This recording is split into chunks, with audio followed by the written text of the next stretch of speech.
Oh, man. Man. What is going on, everybody? Y'all know what it is. Yeah. Back in all of our full splendor is the Commander Kings. Back at you with the back at you. So we are officially 1 week away from the 25 NFL draft.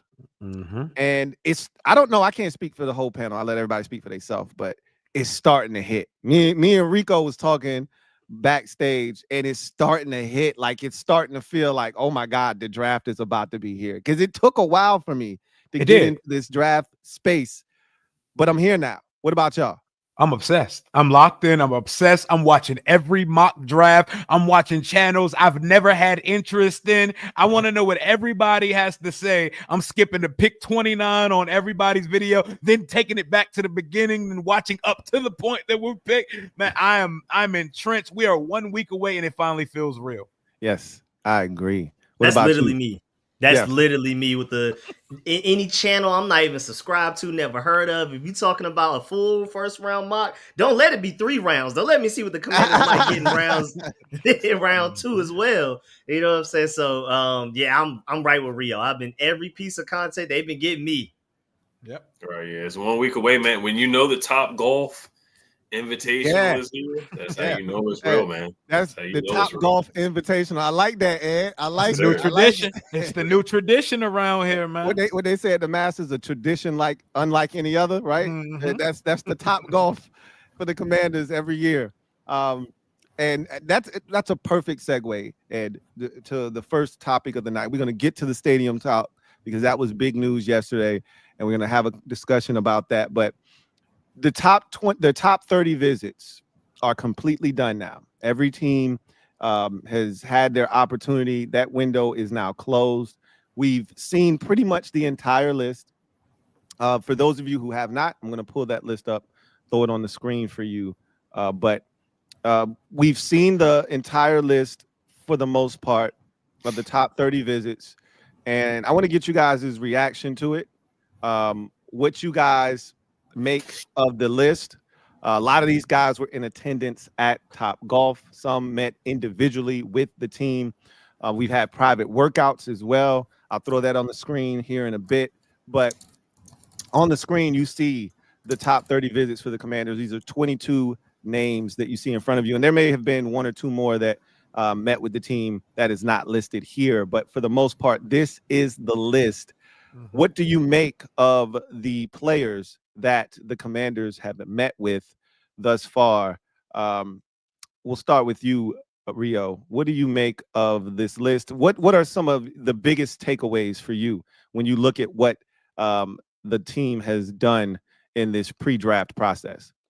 I love the wide net they're casting at positions of need. And we all knew when it came to like edge and corner, we knew that they were going to talk to every single player that's played edge and corner in college football. I love that at the running back and wide receiver position that they're talking to so many guys because we're still not done yet. The offense is almost a done deal, but it's still missing a couple things. And they're talking to all kinds of running backs. So it's not just the fan base that realizes that we need something. We're missing a little something in the running back room. And I like they're talking to speed receivers. They're talking to tall receivers. They're talking to every type of receiver in the book, which tells me that nothing is going to be off limits when it comes to this draft next week. It tells me everything is on the table. They're doing the ultimate due diligence. I try not to overreact too much to top 30 visits because teams talk to these guys for a plethora of reasons. You know, it could be this interest. It could be interest in a teammate of theirs. It could be all kind of different things. You don't want to get too into semantics of it, but I see names like Donovan Ezaraku, and it gets me excited. I'm seeing certain cornerbacks on the list. I'm seeing a lot of guys that we've had a lot of conversations about that they're checking out. And Top Golf Invitational went pretty well last year, I might add. So yeah, I'm excited. It gets me excited, but I don't look too far into it as far as draft strategy or anything like that. But I like the positions that we're bringing in. And you're out of witness protection. what do you think about the top 30 visit list? He was a lock character for a second. He was in the shadow realm. That boy was locked. I know how to comment. I know how they got at Rio last week. So yeah, because they locked them up for lining me up last week. Right. I want to be locked up like Take Key for 80 years. No. Oh, yeah, we had to give 5 takes to unlock Ed. Right. Now you said the question is what do I think about the top 30 top 30 visit? Yeah. A lot of running backs. A lot of guys that I'm not gonna say low key or underrated guys, but the guy from Arizona definitely stood out. He had some eligibility issues this past season. But he's not like a popular name. He's not like the popular Marion Hampton or Travion Henderson. He's like he can hoop though. He can ball. Yeah. So I looked him up a little bit. He was I forgot the school he was at before he transferred. New Mexico. Yeah. So I got familiar with him, seeing him that he was going to be on the list. I think they put him on the list last week, and he finally had his visit 2 days ago, like everybody else. But him, Jadon Blue, some of the low key guys that have some speed there that could definitely change the pace. So I like seeing some of those running backs on the list. Donovan Ezeraku is the most popular name to me on the list. And he's the fan favorite. So I definitely would love to see him on the team for sure. He fits the culture and everything. We need an edge rusher badly, man. But yeah, the running backs are the guys that really stood out to me. Connerly, offensive tackle. I don't see us taking a tackle. But I like seeing those guys on the list. And then Max Hairston, Trey Harris, I think was a late add to the list too. He was one of the most recent ads, and out of Ole Miss, man, he had he missed games and still had a 1,000-yard season. Baller. So I would love to see him paired next to Terry and Debo, and then some of the safeties too. I know you guys have brought up safety a lot too, so I wouldn't rule that out. But I love seeing the running backs on there, man, from Jadon Blue to Caleb Johnson. I think he was a late that was a late ad. I think that was the last guy to meet with the team during the top 30 visit. He was so happy to be there. He had the lanyard on. He was posted up in front of the signage. I said, okay. Yeah. He posted the selfie. That's the Jaden effect, bro. Right, yeah. So some of the late ads definitely stood out to me. Trey Harris, Caleb Johnson, but I love seeing the running backs. Ollie Gordon too is a guy that he kind of had a down. Even his down year this year was a good year. Like 2023, he had a couple of 200-yard games running out of the backfield. This year they were just a bad team. They were down a lot. But Ollie Gordon is a dog too. So if they get him in the later rounds, I think that would be a good pick too. So I like a lot of the running backs that they did bring in. Rico. First of all, I love how many like late round options we have in there. Now, granted, I mean, I think 4 is a pretty good number. I think we took 4 guys off of our top 30 visits list last year. So I feel like it's safe to assume that maybe we at least get 2. But I feel like with us having so many late round guys, maybe, this sounds like maybe we're very likely to trade back out of that, maybe like the 6th round pick we have to get more 7s, maybe to trade back from the 4th to get more like a 5 or a 6 or something like that.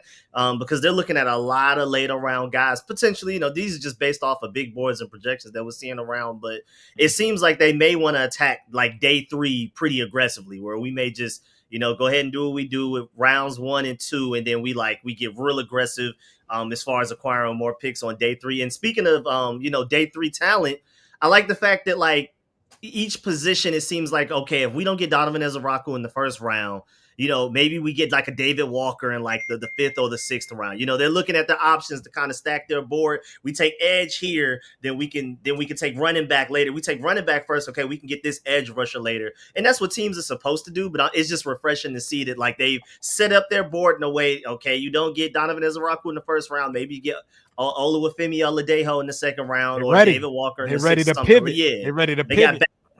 Backup plan. So I like it that you can see that at the running back position. You see it at corner. You see it at edge rusher. And then also I love the ceilings that we have in this group, because that shows that they're very confident, not only in what they accomplished last year, but what they added in this team in free agency. So where we have a floor, and you're looking at guys like Trey Harris at wide receiver, or even a Maxwell Harrison at corner, guys that like super ceiling. Guys that, may have a little bit of refinement that you need to be done, but that's also trusting your coaching staff as well. So I like the list, and like maybe not necessarily the specific names, but like the talents that come with them, the ceiling, and how they're organizing it and going in with the strategy. So I'm a huge fan of a Trey Harris. I mean, as a Georgia Bulldog fan, if anybody could tell you of just being scared of a receiver every time we've had to play him. Nobody really struck much more fear than Trey Harris did these past few years. So we transition from the top 30 visits to the private workouts. All right. So what does this list say to you guys when you look at the private workouts that they've had to start? I'm going to give you my overarching theme here in a second, but take a second to look at this list and tell me what comes to mind when you see this list.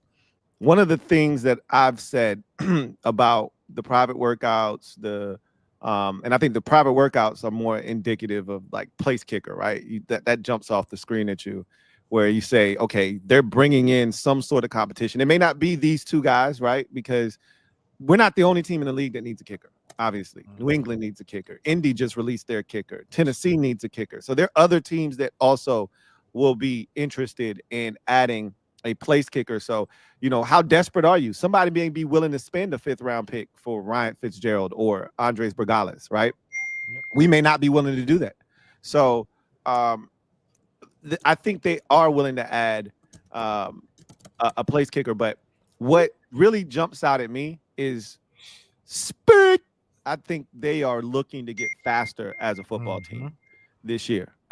Between the private workouts and the top 30 visits, you see a lot of guys that can just flat out run. And I don't think we were a particularly fast team last year on either side of the football. And so I think one of their focuses this year is to just get faster as a football team overall.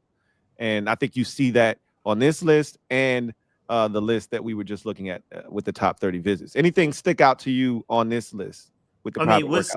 What's funny to me is that, like, instead of a top 30 visit, Xavier Restrepo, after running that 4.83, they're like, nah, we got to work him out. We got to, he's actually, we got to get to the bottom of this shit.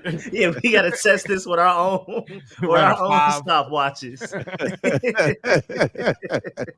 Like, ain't no way. Yeah, because you just see him on tape, wide open, catching passes all day, all season. Yeah, all day. His entire career, for that matter. Yeah. He's like, ain't no way this is a 4.8, bro. Like, I think one of the things that is also really apparent to me is they want to add punt return. Like, I think they want to add someone to that mix. A lot of guys have experience with punt returning that you've seen on these lists that we just saw. I really we didn't bring back Crowder, didn't we? We did not bring back Crowder. We didn't bring back anybody that returned punts for us last year. This is why I've been making a big deal out of it. Now, someone told me that KJ Osborne returned punts in college. So don't count on it, guys. Don't count on it, guys. KJ the Ghost. He's just here for vibrations, man. KJ the Ghost, man. He returned punts while he was at Buffalo and Miami. So there's a guy on the roster technically, but like I said, I think they want to get faster. So when I see a name like Jamal Pritchett, I'm like, yeah, I see what they're trying to do, right? Even Tommy Mellott, the quarterback from Montana State, that white dude can fly. I don't know if y'all seen him. He can go. Like, he ran a 4.38 at his pro day, but I watched him play football. No, he's fast. He plays fast. Yeah, he fast, right? But he's been trying out for teams like Dallas and the Commanders at wide receiver as well. They've been working him out as a skill player. Yeah. So he's very interesting, right? He's very, very interesting. So it's just fun to see some of the names that have come to light based off of some of these private workouts. Multiple kickers is something that stood out to me immediately. And I like that we're looking at all types of schools. Like, we're talking to hella HBCU guys. Like, we've met with the Jackson State corner a couple times, and he seems like a lot of teams are very interested in him. Like, I like the wide net there. They do their due diligence. We have actual grown-ups in here now. Without question. And you know, one of the things that's been interesting in this process is like, I feel like they're coming in. I thought there were about 4 positions that they just probably weren't going to address in this draft. They had really little to no interest. I won't say no interest. As I wouldn't put any position at 0%. But there's about 3 positions right now that is at 1% percent chance that they take a guy at that position. Quarterback, linebacker, and tight end, right? Mm-hmm. I'd even put tight end at maybe 5% just because there's an off chance that Colston Loveland gets to us at 29. There's an off chance. And if I were them, I would seriously consider taking him at 29. Obviously, you guys see what the board looks like, but we talked about this. It's about getting blue chip players. It's about getting difference makers, needle movers. That's a top 20 talent in this year's draft class that has no business getting to 29. They may actually find his way to 29. In my mind, I've said that the Ravens are either going, if he falls to the Ravens pick, they're either taking Donovan Ezaraku or they're taking Colston Loveland, because something's going on with Mark Andrews in Baltimore. Like they're non-committal on him. And the Eagles are trying to trade Goddard, Dallas Goddard, right? Mm-hmm. I don't want Colston Loveland to end up in Philadelphia, right? That's some Philly shit right there. That's some Philly shit, right? Like, I don't want that to happen. So, and I'm not in the business of taking guys so that just rivals can't get, can't get their hands on them. But I would hate to see a Colston Loveland take over for a Dallas Goddard. Like, they're out of the Goddard business. That's apparent. They're trying to move him. I can't see a way in which he's on the roster this year. They want out of the Dallas Goddard business. They're going to draft a tight end this year, and there are a lot of good ones. I just don't want them coming away with one of the elites in this draft. You know what I mean? They're 2 elites.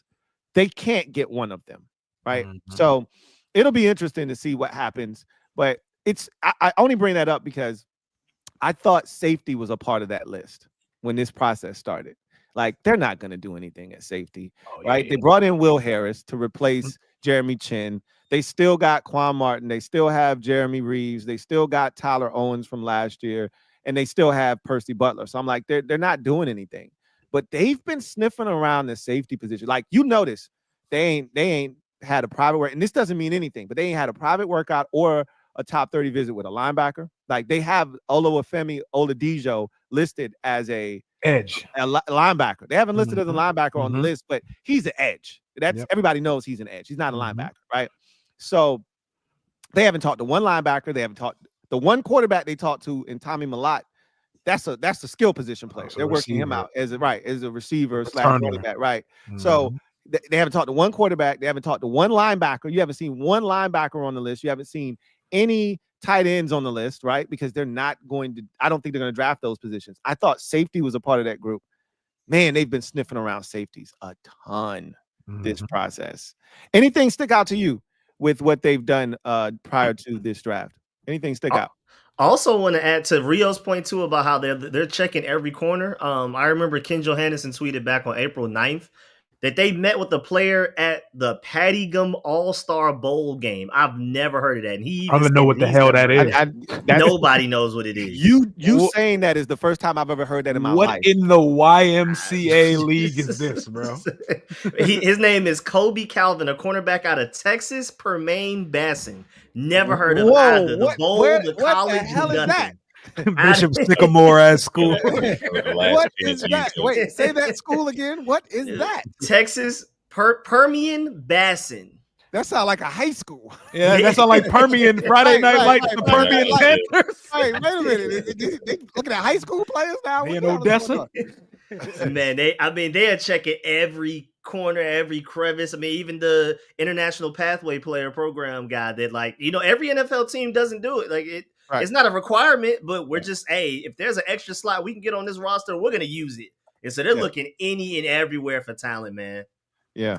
It's amazing to see the way that they're combing through everything. They're leaving no stone unturned, right, throughout this process. And it's one thing to see them, talk to a few guys here or there, some of the guys that'll be late round. They're talking to guys that more likely than not are going to be priority free agents. You know what I mean?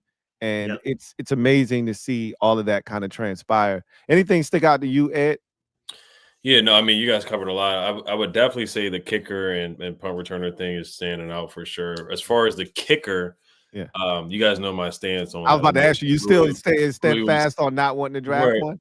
Right. Yeah. Louie was joking because I was watching the DC Defenders game. Yes, I do watch the DC Defenders. I do care about the Defenders. They are undefeated at 3-0, and they do have a kicker at the name of Matt McCrane, and I have been watching him closely because personally, I don't like spending a draft pick on a kicker. I know there's been kickers that have done a good job. And then, you look at a guy like Cade York, who was drafted by the Browns that we traded for. We brought him in with a 7th round pick. And he's basically been a bust of a kicker for the most part.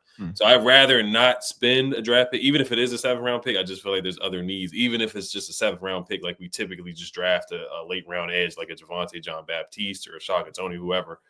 But yeah, looking at Matt McCrane compared to in Baraglis, he might even go before 7. Who knows?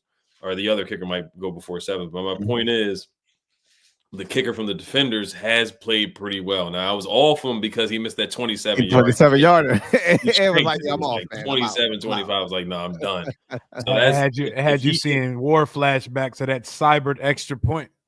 Right. So yeah, if he continues to play well, because he hit a 50-yarder to end the game. So I was like kind of back on the train of bringing him in for a workout. So that's if he continues to play well, then I'm like, hey, we might as well just bring in a homegrown, basically like a G League type, give him a workout, see what he can do. But Gonzalez definitely needs competition. If a kicker is there and Adam Peters believes that we should get the Miami kicker, I'll believe in Adam Peters, but I typically prefer not to spend draft capital on a kicker. That's just my thoughts on it. They're clearly interested in upgrading the position or at least bringing in competition. That seems abundantly clear. Now the question is, how do they go about it? Is it a draft pick? Do they spend draft capital? How early do they spend draft capital? I can't imagine them spending anything more so than one of the late rounders, the 6th or the 7th, if they're going to do that. They're going to add a kicker at some point. And as Rio and I have talked about, we prefer it to not be one of these retreads. But, again, other teams need kickers too. They may be a little bit more desperate, and they may have more draft picks at their disposal where they could feel comfortable, using a 5th round pick on a kicker and not thinking twice about it. I obviously we don't even have a 5th round pick, but I wouldn't even really be on board with that anyway. So we'll see what they decide to do there. It'll be really interesting to see how they handle certain positions and certain tasks that are not, there's some questions unanswered on this roster, that's for sure. So it'd be interesting to see how I have a question for the panel before we move to the next topic. We are 7 days away from the start of the NFL draft. At this time next week, we'll be waiting impatiently, anxiously, all on our channels, awaiting Washington's pick. All right. What are y'all most anticipating for the draft next week? And I'll start. For me, I want to know who the hell is not supposed to be there that's going to be on the board when we pick, because we get the opportunity to just sit back, kick our feet up, and let people reach for quarterbacks and start drafting Jalen Milroe and Jackson Dart and Tyler Shucks and shit like that. We get to sit back. Somebody is going to be sitting there at 29 that has no business being there. That's what I'm anticipating most for next week. For me, what's been one of the biggest transformations for me is I've done a total 180 on the 29th pick. When this process started, I was on some, man, we at 29. I mean, gotta get out of there. It ain't gonna be nothing left. You just picking from whatever table scraps is left after everybody else has gotten all the good stuff. And I've gone from that mindset to, it's gonna be some spillage, right? Yeah. Like it's gonna be something here that we didn't envision being here when this process first started. So one of the Bulldogs, Rico. Hey, look, man, it's gonna be some stuff, man, and I'm really intrigued by that. I think I'm intrigued by the entire thing. Like, why the hell is Jalen Milroe coming to the draft? Like, I'm intrigued by I'm starting to think maybe Todd McShay knows something. Yeah, because he been speaking that into existence. 4 quarterbacks he had going in the first round. 4. And I said, whatever he's smoking, Keep that shit away from me, right? And he talked about how much Sean McVay loves Jalen Milroe and how the Giants are going to have to get back in front of them to get him. And I'm like, there's no way. People talking about Jackson Dart at 9 now. Yeah, to the Saints. This is preposterous. Nasty This is work. Crazy. Man, There's what it is to be a quarterback, man. What yes, it is to please, be a quarterback. though. Yes, please. Bro, we see Jackson Dart and Jalen Milroe's name get called. We put a fist in the air. We living at that point. Yeah, we getting somebody. We leaving here with something. we leaving with something. Leaving here with something. We leaving with something, Rico. What will be the biggest thing that I think I'm just gonna be looking at some of the guys that were invited to the draft and kind of seeing how all of that plays itself out, because it's going to be intriguing. I'll be paying close attention to the division too. Like Dallas has the 12th pick in the draft, I believe. There's been a lot of speculation as to what they're going to do with that pick. Are they going to take a running back, right? The Giants probably going to end up with Abdul Carter, more likely than not. It feels like Travis Hunter's going too. So I want to see what the rest of the division ends up doing as well. That'll be something that I'll be keeping my eye on too. Yeah, I'm right with y'all. Like I was team trade back just a few weeks ago, and now I'm like, please don't, because I agree. I think there's somebody, maybe even a couple of guys that we really want may be available. And Rio already gave up the answer I was gonna give. This is the first realistic chance I really think that I could get a good bulldog at a position of need for my Commanders, man, because we just refused to take them. Yeah, I think the last one we took with an actual real draft pick was Bakari Rambo. Undrafted free agent. And we signed Thomas Davis at 40 years old. Bro, terrible angle taker. I know he was shit at geometry growing up, bro. Yo, we had your boy Rosemy Jack Saint for like 2 days. Man, I'm telling you, undrafted free agent. Don't get me started on that. Was Thomas Davis at 40 years old? No, he was never an athletic. He was never a day in his life. He made that catch. Rookie mini. He had hands. I told y'all this man was slow as molasses. Yeah, he was never. Get this man out of here. Oh man. Hey. Yeah, but for me, I just think I got a feeling that James Pierce may drop a little bit, and I'm just gonna look at, if he does fall at 29, do they take the chance on him? Like I said before, I think this might be the first time that we have the culture, the ecosystem, the GM, the coach, the quarterback, just the teammates to have a culture to take a chance on a guy that does have some concerns, some character concerns. And from what I've seen, he doesn't have any like legal concerns or anything like that, but I get it. There's a lot of red flags, like not having the jersey ready or the shirt ready for the combine. Some of the things that rumors have been reported and different things like that. Some people have defended. I've seen some people defend his character too and say a lot of the stuff that's been coming out is not true. But I do want to see, do they take a chance on somebody that does have some concerns? Do they take the talent over the concerns? And I have a feeling that James Pierce, and he may not drop to 29. He may be picked to pick 20, 25, whatever. But I just feel like this is the time where if they wanted to do it, I feel like we have the culture to do something like that and take a chance on somebody that has the talent rather than going at it. And I love Femi. I don't think they'll take him in the first round, but Femi has the character, but he doesn't have the talent of James Pierce. So which route do they take? If he's available? I think that's a great point, Ed. And until they actually do it, I don't believe they will. I don't think they will, but I really think they prioritize. And I think for anybody that wants to buck against that, right? They just have to, all they have to do is point to last year. And the culture that they were able to build in that locker room is what got us to the point that we got to last year. You keep hearing people talk about, even in the newest installment of the Commander's Log, guys being selfless and caring about other people's success more than their own. And it was a locker room that you could tell those dudes played for one another. And it started with guys like Oluwafemi Oladipo. Like, when you listen to him speak, I don't know if you guys had a chance to listen to this dude talk. I listened to this man speak, and the things he's saying, I'm like, you can't find a guy that personifies Commanders right now more so than this dude.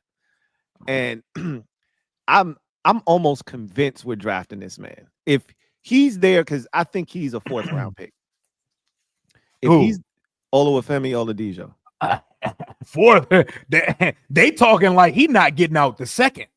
I find it hard to believe that somebody's going to pick him in the 2nd round. They talking like after Jamin Davis. It's both linebackers from UCLA. Their stock is crazy high. Is going in the 2nd round for sure. He might go in the 1st. It could be. All it takes is one.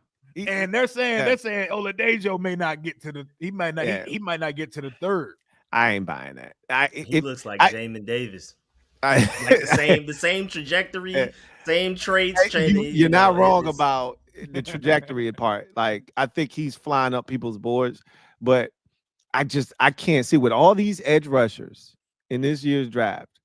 I find it hard to believe that teams are gonna just say, because to me, what I talked about yesterday, what I've learned over my experience watching the draft, covering the draft, is what value is all about is perception.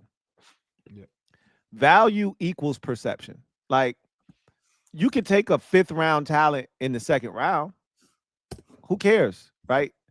The thing that's going to be tough is now you're putting that perception of this guy's a 2nd round pick on that player. And now if he doesn't perform at that level, he's going to be criticized and crucified for it. And so you want to match up the right guy in the right round so that the expectations, or rather value equals expectations, excuse me, not perception, expectations. Because you want to match up the expectation with the pick. Yep. And if you draft Oladipo in the 2nd round and he comes in and look, 1st and 2nd round picks need to have immediate impacts. Why do you think people were killing Ben Sinnott last year? Mm-hmm. Right? Because he came in and look, he had a role. He played his role, but they were looking for production out of a 2nd round pick. Right? I think some of us, I'm in this group a little bit. I'm not down on him, but I was like not impressed with Johnny Newton, right? Like, that wasn't an overly impressive. I'm watching guys like Braden Fisk tear it up in his rookie season. Guy that I really liked that went in the 2nd round to the Rams at defensive tackle. And Johnny Newton ain't look like that in his rookie season. So 2nd round pick, you better come in here and do something now. And I'm just saying, Oladipo ain't ready to do that. Yeah. That man has played edge rusher for 1 year. Yeah.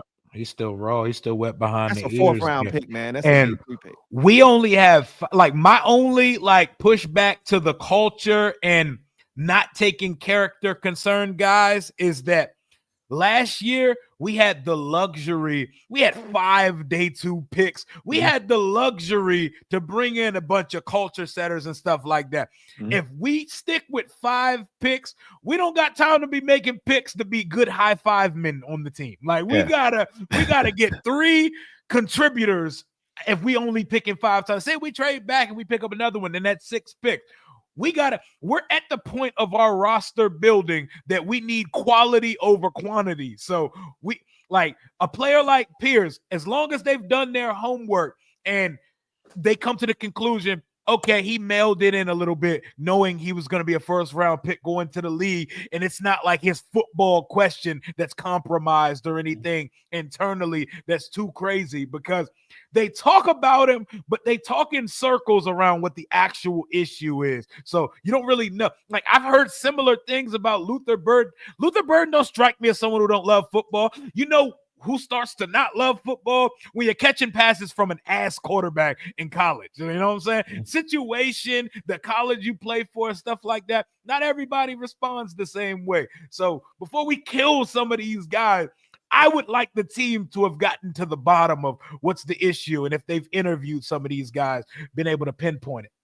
I definitely agree with the James Pierce thing too. Because, I mean, look at the whole Nico situation. Like, Tennessee was just more of a lost cause behind the scenes than we even realized, last year. So, I mean, I truly believe he just mailed it in. Like, we're not going to be able to compete against Alabama, Georgia, and and Texas now coming over here to the SEC. I'm pretty sure he was just like, man, I'm gonna preserve my body. I'm not about to go out here and tear an ACL, so I can make sure I at least try to go somewhere in the first round. He said y'all lost. Yeah. Boy, I got my agent in mind.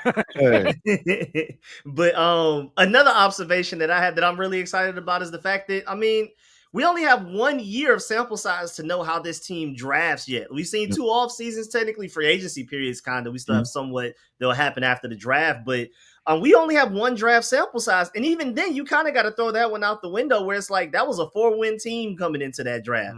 This is an NFC championship appearance team. So like, I just can't wait to see like how that, what is their draft strategy? What are the type of guys they like to get?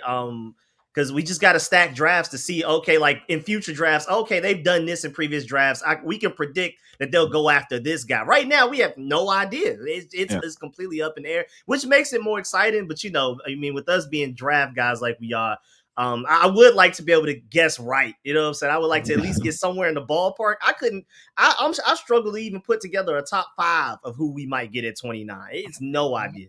Yep, there's a world where those 5 players you pick, not one of them's there. There's a world where all of them are there. Like you have no idea how it's gonna go. Not to mention, Adam Peters made like 7 trades as our GM so far. We could be trading at any time during the draft. Right. And it could be for, you know, a veteran player for all we know, right? Who knows? Trey Hendrickson could come available, and I'm not doing TJ Watt.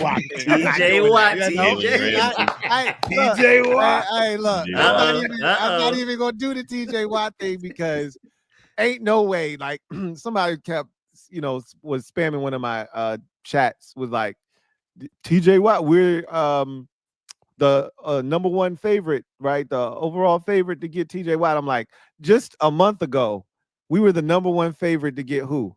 Miles Garrett, right? Before he signed back with the Browns on the extension. TJ Watt ain't going nowhere. The Steelers don't let their, you know, future Hall of Fame players leave their organization. They never do, and it's not happening, and it's not starting with TJ Watt. So this is all a part of the negotiation process. He's disgruntled because he felt like this should have been taken care of already, but it will get done. He will be it'd be like Terry being mad because he hasn't gotten his extension yet, and Terry posting a picture of him, you know, doing a salute or something on social media, which would catch us off guard. But it's just, you know, Terry playing the game. Like, do we think Terry's going anywhere? Hell no. Right. He ain't. TJ Watt ain't going nowhere. But Trey Hendrickson is available still. And you just never know, right? Deadline spur action. There was no reason to have to pull the trigger. I still don't think it's going to happen. I think we're going to invest in, you know, young players and whatnot. The longer they wait, that trade value goes down, and then you start talking about 2026 picks, and it's like, we not in a position to even do that right now, right? We already gave away some 2026 draft. 2 and a 4. Right? Hey, look, we need to just keep what we got to ourselves right now and just kind of just play this thing on out. But transitioning, anybody got anything else on the draft before we transition away from that for a second? I'm cool. No, I'm taking a look at Mike Green too a little bit too. That's another guy that may drop because of some concerns. Are they going to take a chance on him too? Because I didn't even know he had some stuff going on in high school. Then it happened again in Virginia. They got dismissed. So I mean, he's very talented. Accusations, right? Yeah, accusations. There you go. So I mean, I don't think he'll drop the crazy part. That's the crazy part, because people talk about James Pierce, but Mike Green is the one that has like definitive things that have happened in the past. Yeah. I think the Pierce stuff is overblown. I think it's just the combine thing was kind of like, bro, really? Like, how locked in are we here? That one was bad. You know, I ain't never seen that. And he's still in his hoodie. He came out and still put on a show out there. It was crazy because we all was like, yo, why he got a hoodie on it? Nobody else got it on the hoodie, right? Why he got some elite stuff on, right? He got some shit on, right? And then we find out later, he wasn't supposed to have that on, right? Oh, okay. Now we figured out why he got that on. But since we brought that up, I think I'm glad y'all brought it up. Did y'all see the statement that Isaiah Bond's lawyer put out? They're like countersuing, right? Yes. Do you think this guy gets drafted? Yes. I think Yeah. he gets drafted. I think Isaiah Bond gets drafted. Day 3. I think he gets drafted on day 3. And I like the move to countersue if you're innocent, because we gotta start more of this practice, because people be throwing out accusations and walk away scot-free way too frequently nowadays. And once something goes, if you're a public figure, once it hits, like you're damned if you do them, you're guilty for life in someone's eyes just because the accusation was made. So damage is done. Yeah, it is. No, I agree. I am sick of missing out on players because of random accusations. Then later on, I mean, Brandon McManus goes away. Now, who was it? The Packers or the Vikings? Somebody ended up having a good kicking his ass off with him. Yeah, like I'm tired of missing out on. Yeah, we got I'm yeah. tired of missing out on those too, man. Yeah, Bond's too talented. He's going to get drafted. I mean, something similar happened to Xavier Worthy. Then more stuff came out. It was actually the girl that was the one that was the one that started everything. So, yeah, no, Bond is super talented, because I know he was supposed to be a second round pick, early second. So if he does fall to day 3, that's somebody you definitely got to take a look at. Would y'all take him in the 4th round? Bond? Yeah. Yes.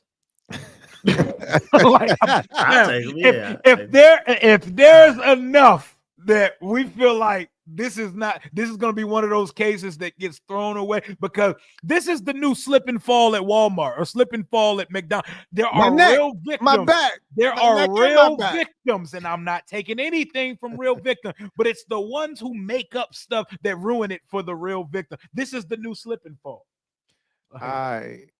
It's somebody's gonna take this dude, and I'm just like, don't let it be somebody good that take him. You know, because, and like you said, I would look. We don't know the all the details here, and that Chiefs wide receiver room can't wait to get him in there. Hey, the guy that actually broke the 40 record at the combine, and the guy who said he was going to break the record at the combine. It'd be interesting to see. That's the last thing we need, is the Chiefs getting that kind of speed in that room. They already have too much of it as is. But let's transition to stadium talk. So yesterday we got some information that the Commanders are close. This is the closest they've been to striking a deal to bring the team back to DC in terms of the stadium. And I think we all kind of feel like DC is what they've been angling for since Josh Harris has taken over the team. DC or nothing. For real. It kind of feels like that, right? So that wasn't the part that was surprising. It was how much they were going to have to spend, and then how much they were going to have to come out of pocket overall. And the deadline. The deadline caught me way off guard. 2030. They put a year on it. They put a year on it. And you know, when he first came in, he said he wanted a stadium by 2030. And because nothing had happened yet, I thought that was, you know, not realistic. Now he's like, no, 2030 still, bro. Like, no, we're still trying to do that, right? I meant what I said. Yeah, exactly. Like, I wasn't playing about that. 2030.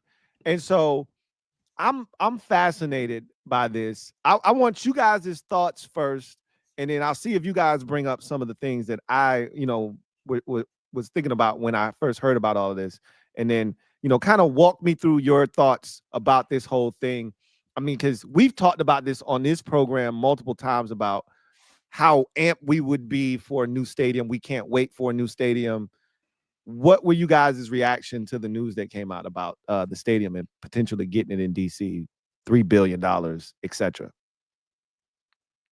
This is them putting a date on it, a dollar figure. That sounds a lot closer than any of us could have possibly imagined. That means that they're in the red zone with this thing. Like, obviously, there are some political gymnastics that you have to tighten and button up before you could put pen to paper and put it on wax. But when they said 2030, that means in the next year they're trying to put they're trying to dig ground. They're trying to get it's shoveling dirt. It's shoveling dirt, right? It's demolition. It's like, hey, we get the like. So apparently, in order for them to start, this has to be in the budget for 2026. Mario Bowser submitted her 2026 budget yesterday. So that has to already be in there. Now they got to approve it, and they haven't yet. And like you said, there's a lot of tape. We'll get to that. I want y'all to finish y'all thoughts, but that's something that we'll come back to. Yeah, they're not playing any games. And then I saw the part about they're putting up 2.5 of the over $3 billion deals. And I said, that tracks, because we're a loaded ownership group. There's a reason why we got like 4 billionaires in our ownership group. They can put the money up to say, you know what? We're not even going to sit here and make DC have to do the most. We want to make this happen.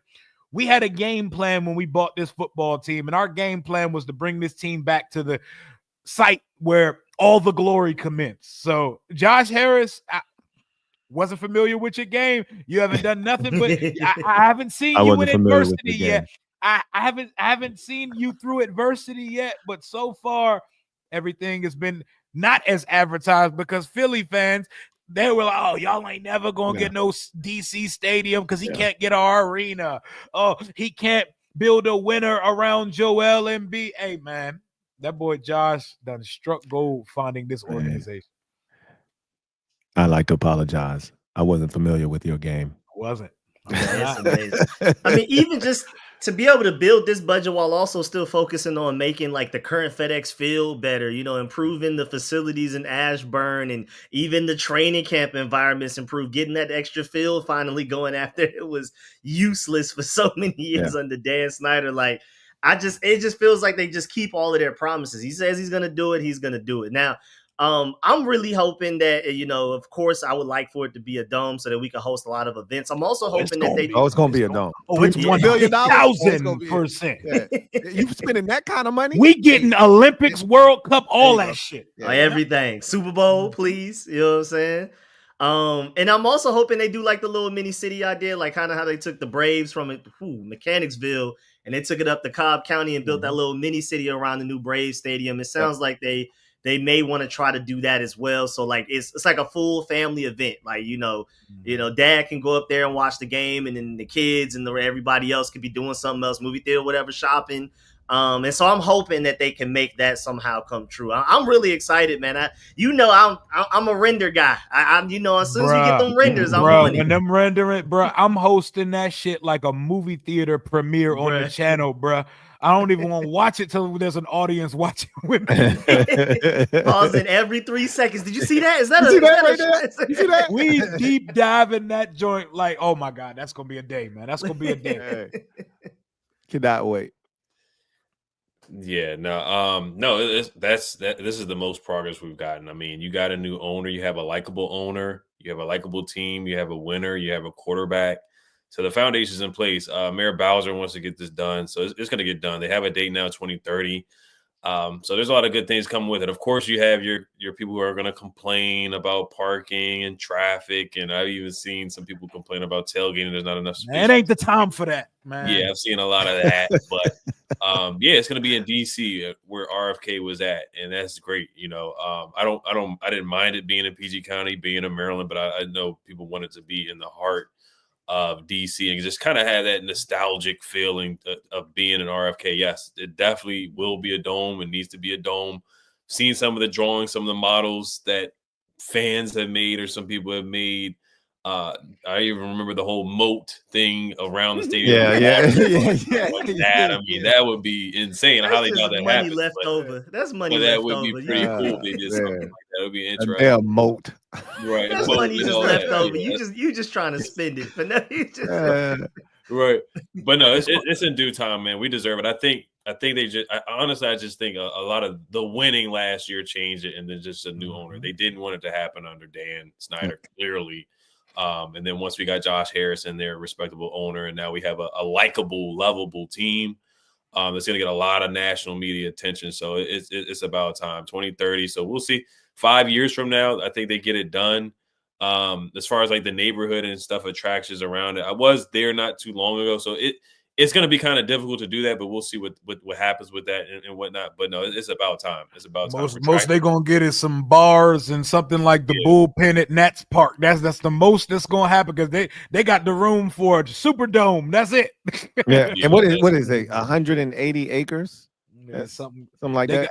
It's gonna be, and it's guys, don't fight it. There's gonna be a roof on the stadium. Don't even kid yourself to believe that they're paying out of pocket for a venue that can't host the Super Bowl. Right. Or just be Thank goodness.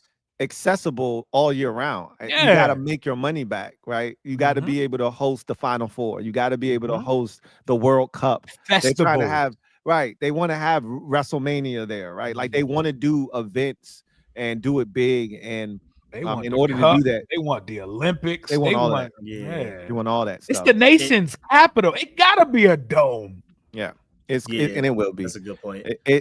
I'm not even considering it to be anything else. Yeah. But the question for me, and this is, I still think it's gonna get done, but I still struggle with a couple of things. Like they gotta make budget cuts, right? They're hemorrhaging money right now, and she's about to make cuts this year and in 2026. And so people about to lose their jobs. People are losing their jobs, and you're gonna somehow convince them to be okay with building a stadium, all of these tax dollars going to the stadium, because the way they were presenting it, it was saying that the city would be on the hook for like 850 million or something like that. It's just hard to see them being okay with that, right? Where they're already at a deficit now and they're having to make budget cuts, and you're trying to sell them on a stadium while people are losing their jobs. That's a tough sell. And then when I think about all of the people that are there, that live there, that are going to fight against this, they've been fighting against this for years. They have a lot of power. They have a lot of money. It's going to be interesting to see if they could get through, like you said, the political red tape and all of the people that are going to push back against this. Like the whole traffic conversation, bro, it's traffic in the DMV. It's the DMV. It ain't going nowhere. Like, and I love the fact that RFK, there's a metro that runs straight to Stadium RFK. Armory. Right. Yeah. So like that's gonna take away like that whole conversation about traffic. Like most people won't even be driving their vehicles to the stadium, right? So there's a way that all of this can work. I'm looking forward to seeing the progress that can be made, because like y'all said, I want to get to the point where we seeing renderings, right? Like that's the part that that's the part every angle, every second. They could throw them joints out off the early just to give a little soft launch to the fans, bro. Y'all give us something. Just give me a little piece. Yeah. I can't wait to see what this thing looks like. And as fans, we deserve this. We've been waiting a long time for this. Also for the budget, I don't know how much this affects it, but remember we won those rights to the United Arab Emirates or whatever their global market or something like that. Yeah. They try to tap into that oil money. I feel like that does maybe have something to do with the stadium, honestly. The Emirati Superdome. It's gonna have their little name. I wonder who's gonna get the naming rights. Who doesn't want naming rights to the DC Superdome? Like who doesn't want it? So the Northwest people, it doesn't transfer over. Like their deal doesn't. It's for FedEx. They're gonna try though. They're gonna try. I'm pretty sure they're gonna try, but there's going to be a line, and I think the NFL is going to try to push all of these casino sports books at us for naming right. Somebody's gonna name a stadium after FanDuel Sportsbook Superdome. Eastern Motors. Eastern Motors. They ain't got enough brand. It's gonna be FanDuel. Someone's gonna be the FanDuel Dome. Like someone's gonna be that. Yeah. And I gotta go, y'all. But my boy.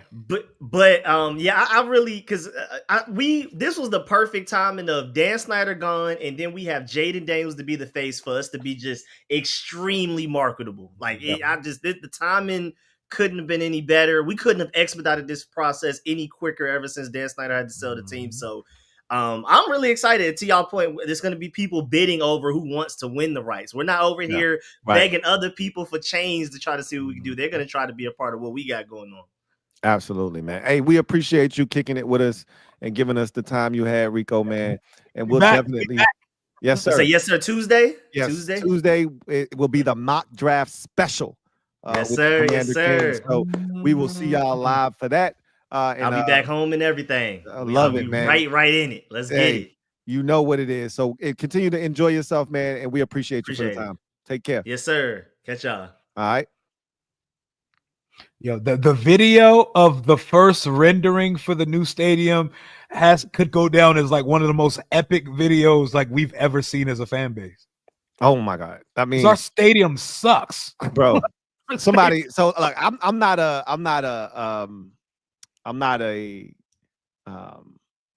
not someone who visits the stadium. So I can't. The last time I was there, it was trash. They've cleaned it up, and it's still just not a good. Like they've done a lot. Like, that's what I heard. That's what I heard. Aesthetically very different than before, but a pig is still a pig, no matter what filter and makeup you put on. Okay, I was wondering because somebody was like, they poured a lot of money into this stadium. It's not a dump, because I called it a dump. I said it's a dump, but it's our dump, right? And it was like, it's not a dump. They fixed it up, and I'm like, well, I ain't been, so I can't. Maybe it's not a dump anymore. It's a hoopty with a new engine and some rims on it. Okay, but it's still a hoopty. Yeah. It's too far gone. It's just a good team. It's just a good team. Change the body and the skeleton of it. You know. I gotcha. Right. We got a good team now, so everybody overlooks it a little bit now. With that Falcons game, that's just how I felt. Everybody was locked into the game. Yeah. I mean, look, I don't know if we've seen like all the lights go out and then a light show. I don't know if we've seen that before. You know, at that FedEx shit was fly. Both of them fly. I was like, whoa, wait a minute. Whose stadium is this? What do we? This is not what we do here. Wait till they start freaking in, putting some colors in with it, like some red lights and some other stuff. Oh, go with it. Yeah, we ain't that sophisticated yet, but we getting there, right? we getting there. All right, let's get to the comment section and see what you guys are talking about. First, before we get to the comment section, I want to give a shout out to the over 630 of you who are out there holding us down, supporting the Commander Kings live. Want to ask you to go ahead and hit that like button for more great content. Turn on that subscribe for more great content. Turn on that notification bell so you don't miss a thing. Hit that like button. It helps this channel grow exponentially. Doesn't cost you a thing, but it really helps this channel grow. So thank you guys so much for the support. And we really appreciate you. So with that said, let's get to our first super chat of the night. Jared Talks Football. Thank you for the super chat. Greatly appreciate you. Jared writes, what's good, Kings? Tuning in shortly after Vetchkin netted goal number 897. He's going to go down as one of the greatest athletes in the DMV when it's all said and done. All right. There. Paul Kyoko, thank you for the super chat. Greatly appreciate you. My guy, Paul K says, why watch regular TV when you can watch the Commander Kings? Hey, we really appreciate that, man. We really appreciate the love. Live, legit, hilarious, and they just don't miss. You know what it is. If you're going to come at us, you're going to come at these Kings, man. You already know what it is. Oh, they had me lined up last week. They didn't miss. They was tearing my ass. You was in the wait, pause. Hey, ever since he cut the beard off, boy, he ain't been sharp. You know, hey, I got him. Of all people, I got him. Don't worry. Thank you, Lou. They almost walked into another landmine. Yeah, I got him. But yeah, they put you in the crosshairs last week for sure. They put you in the blender. Antoine Hoskins, thank you for the super chat. Greatly appreciate you. Antoine writes, I asked this, Lou. If each team were a stock, what 3 teams are you investing in and why? And Lou can answer if you want. So what 3 teams, if they were a stock, you looking for a team to invest buy and low, expecting a very good return on your investment? Who are 3 teams you're investing in this season and why? That's a very good question. It is. It's interesting. Very good. They may be our new sworn enemies, but I think I'd buy the Chicago Bears right now. Yep, there we go. They're on my list too. That's one of the teams I think I would buy this year. Let's see if I can come up. Caleb's gonna ascend with Ben Johnson. I think so too. He's about to go stupid with Ben Johnson, and they're about to get a weapon or 2 in the draft too. They're gonna mess around and get someone really good at 10. I think you're right. Pick. What are they, 10? Yeah, 10. 10 is where they're at. They're right behind New Orleans. Don't let like Genty be there at 10. that would be wild if they did that. They're not gonna do that. Would they do that? They got DeAndre Swift still, right? They got Ben Johnson now. And Ben Johnson might say, we want something spicy for this offense. I can see him making a sexy pick there. That's interesting. The Broncos are on my short list as well. I think the Broncos. I think they cost a lot though. They would cost a lot. They would. They made the playoffs last year. That's a cost. I mean, if you want to spend that kind of money, I don't know if you're gonna get a good return on your investment. Maybe the Falcons, because that division stinks. Ooh, I like that one. I like that one. So the investment has to be a team that didn't make the playoffs. It doesn't have to be. I mean, when you actually get a growing stock, you got to catch them before they hit, before they blow. Like, I mean, you could buy the Chargers stock if you want, but they made the playoffs last year, right? So you're gonna have to spend some good money on that stock. I'm trying to buy something that was nasty last year, right? Like Bears were nasty. We ended their season last year. That stock is dirt cheap right now. I'm gonna go ahead and buy a bunch of that, right? I'm looking at. I was gonna say the Rams, but they already made the playoffs because I think Devontae is gonna really go off with the Raiders. Yeah, can I sell you on the Raiders because Gino dramatically lifts their floor? Yes, he does. I just don't know how much of a ceiling is there. Like, how much are you going to get back on that investment? We trying to sell penny stocks. We selling Dream. We trying to give them Stratton Oakmont from Wolf of Wall Street. That's what we're trying to sell them right now. I'm gonna buy. So my three are gonna be. I'm buying Bear stock, Falcon stock, Bengals stock. Those are my three stocks I'm buying. Ooh, the Bengals, because I feel like their stock, since their stock's been high before, so it shouldn't really be that low. It shouldn't be that low. If the Patriots could get Drake May a damn receiver, I'd want to buy into that because I think Drake May is going to be good, and I think Vrabel's going to get him right. But they got so I just think that stock is going to be low for a while. Give me the Raiders. Give me the Raiders. Give me the Bears and the Falcons. Those are my three. Yeah. What's your three, Ed? Like I said, I had the Rams because I really like Devontae Adams going to the Rams with Matthew Stafford, Kyron coming back. Of course, Puka's going to get even better. Looking at other teams, man, it's a tough one. Yeah, like you said, the Bengals. I think the Bengals will be back there. I wanted to buy Jet stock, but I just don't know about them. With Justin Fields at quarterback, absolutely, I couldn't. You couldn't do it. I couldn't do it. I still don't know if he can throw the football. And somebody said some Jag stock. That's not a bad one. That isn't bad. Trevor Lawrence get his life together because you know what? Yeah, that's a terrible division. Give me some Jag stock. I like that one, Timothy. Colts, anybody? Is Anthony Richardson going to take a step finally? Not him, not Vanilla Vic, none of them. I'm good. What a nasty quarterback competition. Oh my gosh. That takes me back to one of ours, boy. That takes me back to Grossman versus Beck. We've had some nasty quarterback competitions. Some nasty ones, bro. And I'll probably say the Buccaneers. I think if Chris Godwin stays healthy, I think they're going to be really good. McMillan's going to get better. Bucky Irvin's going to be good again. So they're going to get an edge rusher too. They're going to improve on defense. Yeah. So those are the two. I'm picking like all the obvious ones. You guys already picked all the wild cards. You know what? They saying some like the Titans are interesting because they're going to get a quarterback. That's a bad division, right? And then somebody said the Cardinals. So I mean, that's the only wild card I could see is potentially is a big if, but if Tua stays healthy the whole season, they can make the playoffs. I'll say that and get back to where they were. But of course, when it gets cold outside, and then Tyreek, I think he's doing a lot of faking about the trade thing, and he may get traded. Like you never know, something could happen there. You get traded to prison for something, man. That boy, that's a wild boy. He in a headline every day. Hey, look, man, he is something else. Because they still have Devin A-Chain. They still have a lot of weapons. Jalen Waddle's really good. So they still have a lot of talent. So I just feel like if they stay healthy, they could get 10 wins to get back to the playoffs. All right. That was a great question. That was a very good question because we had to put our thinking caps on for that one. Like, Hey, wait a minute. Time out. JLG, thank you for the super chat. Greatly appreciate you. JLG writes, the question everyone wants to know. When will we get a 7-round mock from the Kings? Tuesday.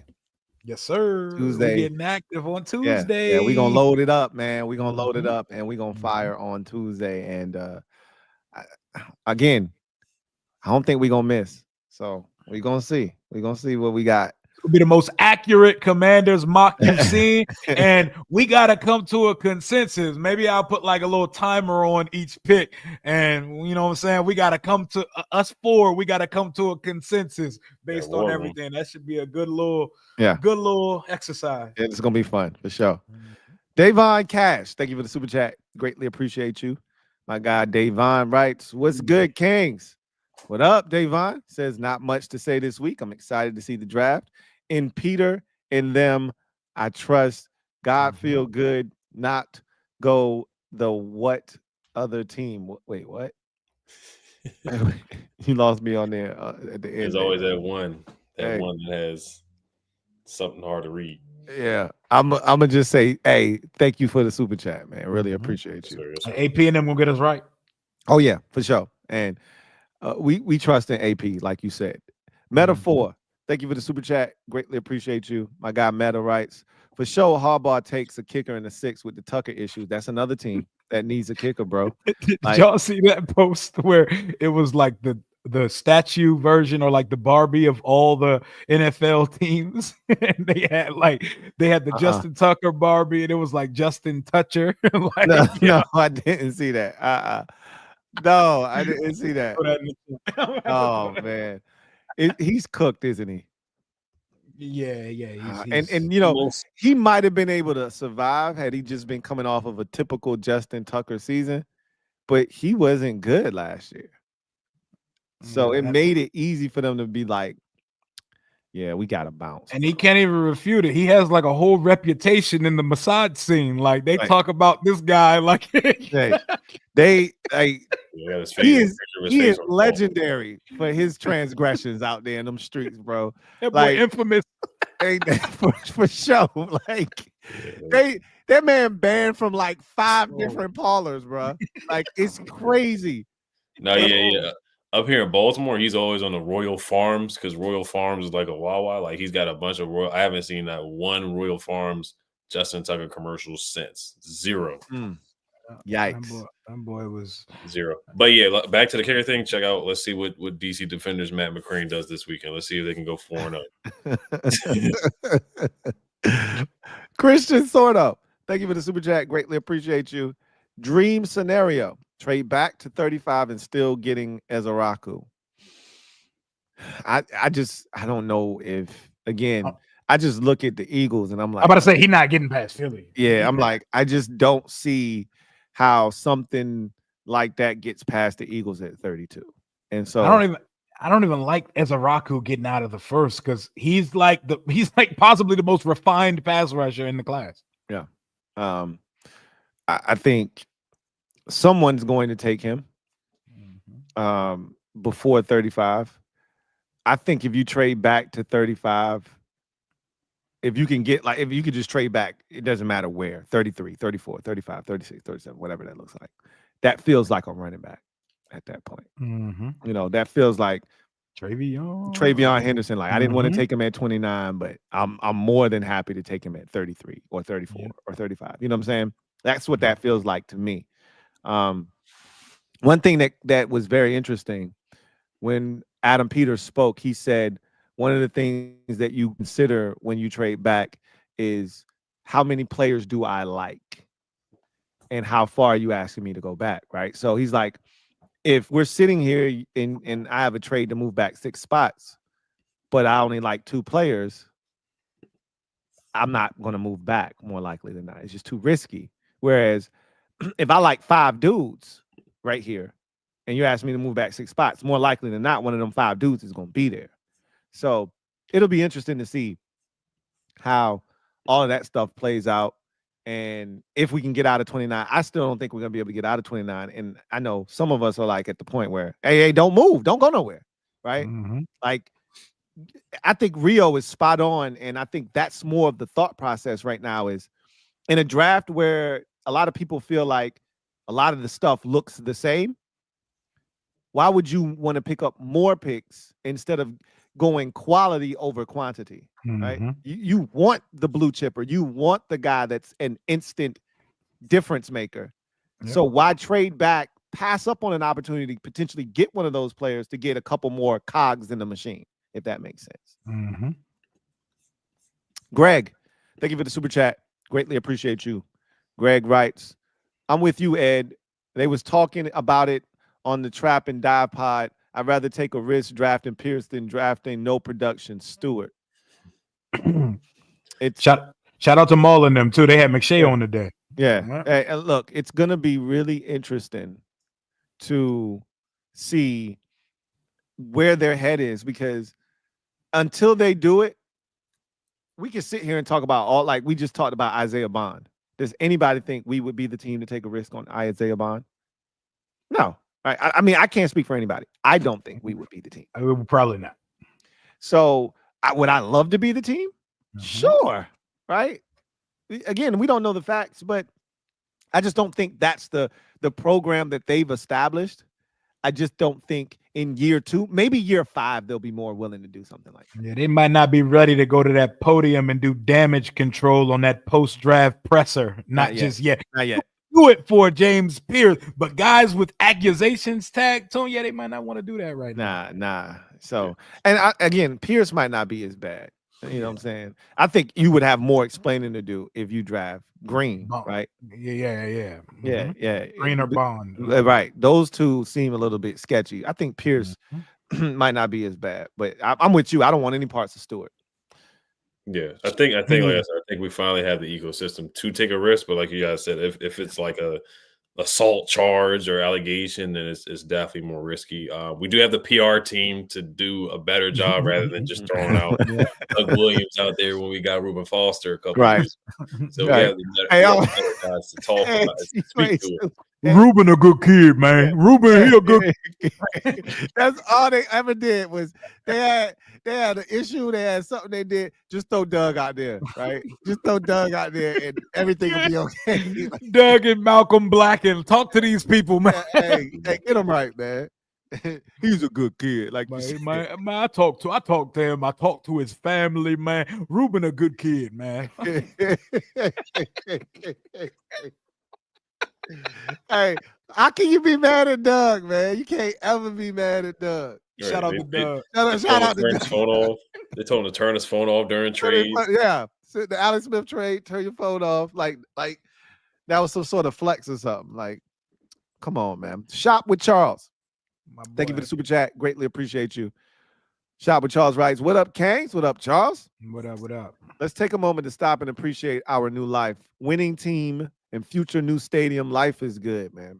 It's beautiful, man. It is. It's a beautiful thing. And I think last year was just the tip of the iceberg. And I think also what last year did was we're going to talk about this on a future show. But it's changed the trajectory of the organization, but also the expectations are through the roof for this upcoming season.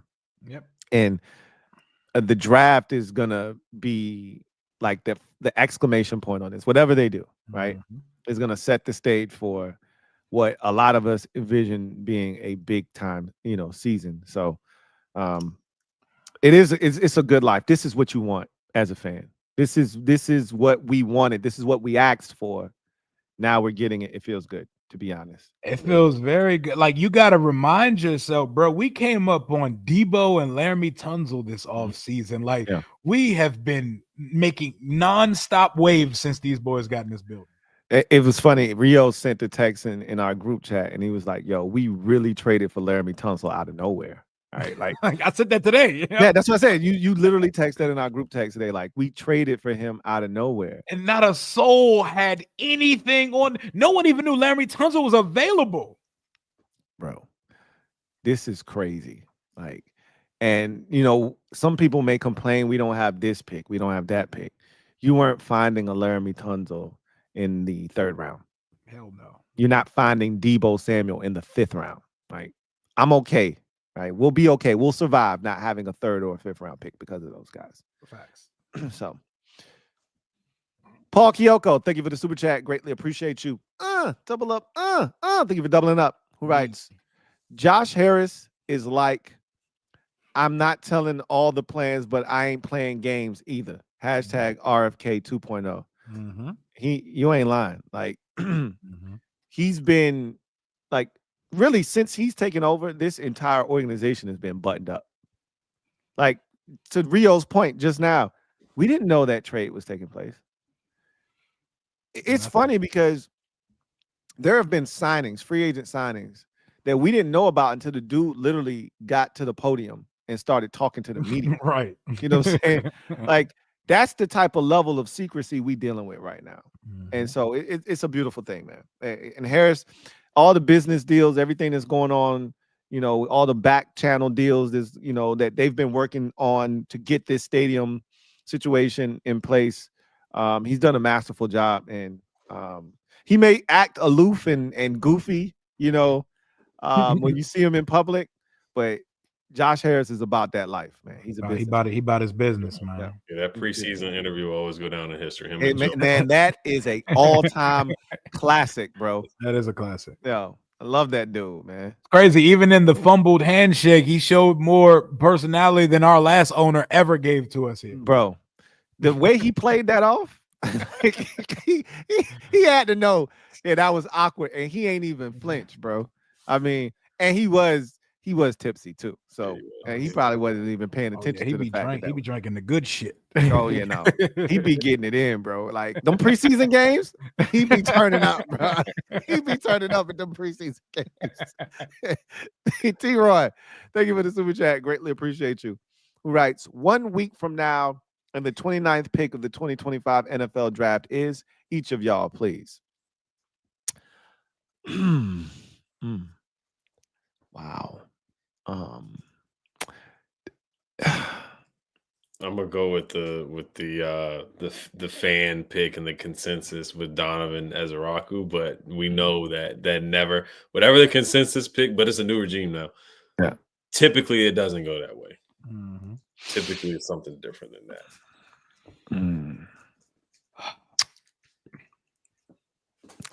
I've said edge rusher is the best value at 29. I think it's going to be the best value. But just for the sake of being different, I've been kind of talking about this a lot lately, so I'm going to stick with it for now. Colson Loveland is the pick at 29. Shocker. Nick Emanwari, safety, South Carolina. Look at that. So 3 different positions, 2 of which you probably didn't anticipate them taking in the first round. I want Ezeraku, but it's not going to go the way that any of us can predict it. Like, it's going to be different than what we all, but they're going to do something. They're going to mess around and take Henderson in the first round or something. Like, it's going to be crazy. Yeah, and none of us would mind. I don't think that's ideally that's what you want, but I'm on board. Like, do what you got to do, man. We need some juice in that backfield. Do what you got to do whenever you feel like you need to do it. Something's coming. Like, without question. Ron would have extended B-Rob by now. Without question. Diami would have been back. Like, the whole crew would have been back. Diami would have been making $13 million a year under Ron. They probably would have extended John Allen too while they was at it. Because what we need is in this room. Everything we need is in this room. That's right. That's right. You think that there's a chance that Malachi Starks is the pick at 29? No, I don't think it drops past really 20. I think he's within the top 20. Hella people mocking him to us. I don't think he's a first round safety.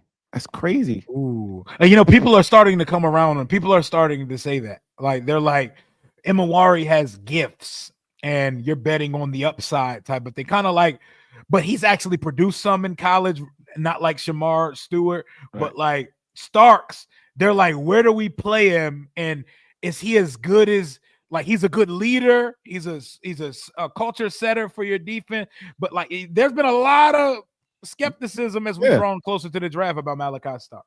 Yeah, he's a good football player. Don't get me wrong, but I think he's a second round pick, and that's okay. Like, it was funny. Dan Jeremiah had a tweet like a week or two ago where he said, I've talked to a lot of people around the league, and I can officially report that there will be 147 first-round picks this year, right? Everybody's a first-round pick, you know. Yep. You talk to agents, you talk to teams, you talk to this guy, you talk to that guy. Oh, yeah, he's going in the first round. only 32 dudes are going in the first round. That's it. So I just don't think he's one of them, but we'll see. Yep. We'll see. Like you said, a lot of people are mocking Malachi Starks. That's why I asked, like, you bring up Nick and Man Warrior. I was like, what do you think about Malachi Starks? I don't see that. Steve Beast, 53. Thank you for the super chat. Greatly appreciate you. Who writes, Rio looked like if you call him black, he starts doing the salsa saying, I know black. I Dominican. I Dominican. Y'all foul, man. Hey, we thought he was safe tonight, man. We thought he was safe. Steve made sure that wasn't the case. I know black.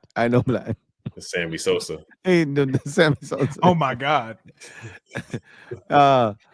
Stephen Banks, thank you for the super chat. Greatly appreciate you. Stephen writes, can't wait for the mock. Rio, we missed you on J Tuck and Kid Blue Eagle. Al, he said they did Washington dirty. Yeah, I'm gonna have to make up for that on the NFC East roundtable. I was at my son's track meet, so I wasn't able to clock in on there today. But I'm gonna have to take a look at what they did because a couple people messaged me and was like, "Nah, bro, they was wilding on there." Oh man, so they took advantage of your absence. Is what it sounds like. After some bullshit. Yeah. Hey, get them right, man. That's crazy if they did that for real. Just because you won't there, hey, we gonna start talking greasy. Steve Beast 53, thank you for the super chat. Greatly appreciate you. Double up. Thank you for double up. Who writes, you my guy though, LOL. Yeah, that's for the Dominican comment. Yeah. For sure. Yeah, no. It's all love, man. Trust Trust me. He heard a lot of that last week, so don't worry. It's all love. That's how we show endearment to each other. Yeah, for sure, man. It's all love. And that right, Ed? Derek B. Set up, man. Shout out to Rio. Derek B. Derek B. Thank you for the super chat. Greatly appreciate you. My guy Derek B. writes, Cakes. What up, Derek? How can we expect to get more out of Payne playing him 10% fewer snaps than 2024 and 18% fewer snaps than 2023? Stop subbing in mid defensive tackles. So I can tell you that when Joe Witt Jr. got here, he said, we roll with a deep crew. And he said we rolled about 17, 18 deep. And he meant that. And where you see it play itself out is on that defensive line. You don't have to love the guys that they're subbing in, but they're going to sub them because they want guys going 110% when they're out there. And we always used to say this about Daron Payne. He was playing too many snaps. Yep. Right? Daron Payne was playing like 90% of the snaps most games when we would look up. And when you look at the elite defensive tackles in the league, these dudes were playing in the 60s, right? Some cases 50s. So to be playing him as much as we used to play him was criminal. And you would think you would get more production out of him with less snaps. That's what I would think. He would be fresher. He'd be able to do more. And that just hasn't been the case. And what do you guys think? Well, yeah, with Daron Payne, we've always talked about how, he's played too many snaps. Like they were him and John Allen, they were playing like 98% of the snaps. Yeah, it was ridiculous. So yeah, it should be better to keep him fresh with the rotation with Ken Law and Johnny Newton and who's Eddie Goldman, one of those guys. And then they may still have there's a defensive tackle that they liked a lot that we talked about that was like a practice squad guy. Then they brought him in. He played a bunch of snaps, way more than what we anticipated. I forgot. Carl Davis. Yeah, that guy. Yeah. So yeah, no, this is a big year for him. We need him to step up, but it would be good to keep him fresh. I do like that. Where you have a good rotation. And then, of course, you got him in there on third downs for pass rush situations. But yeah, we just definitely need to see the consistency from him for sure. But yeah, with all the defensive tackles that we do have, he's not going to be playing anywhere near the snaps that he played in 2023 or 2022. It's probably going to be about 70%, probably 70 to 80%, rather be 95, 90, 98% of the snaps. For and me, as far as the DTs, I think they improved with the depth too. So it's not they did.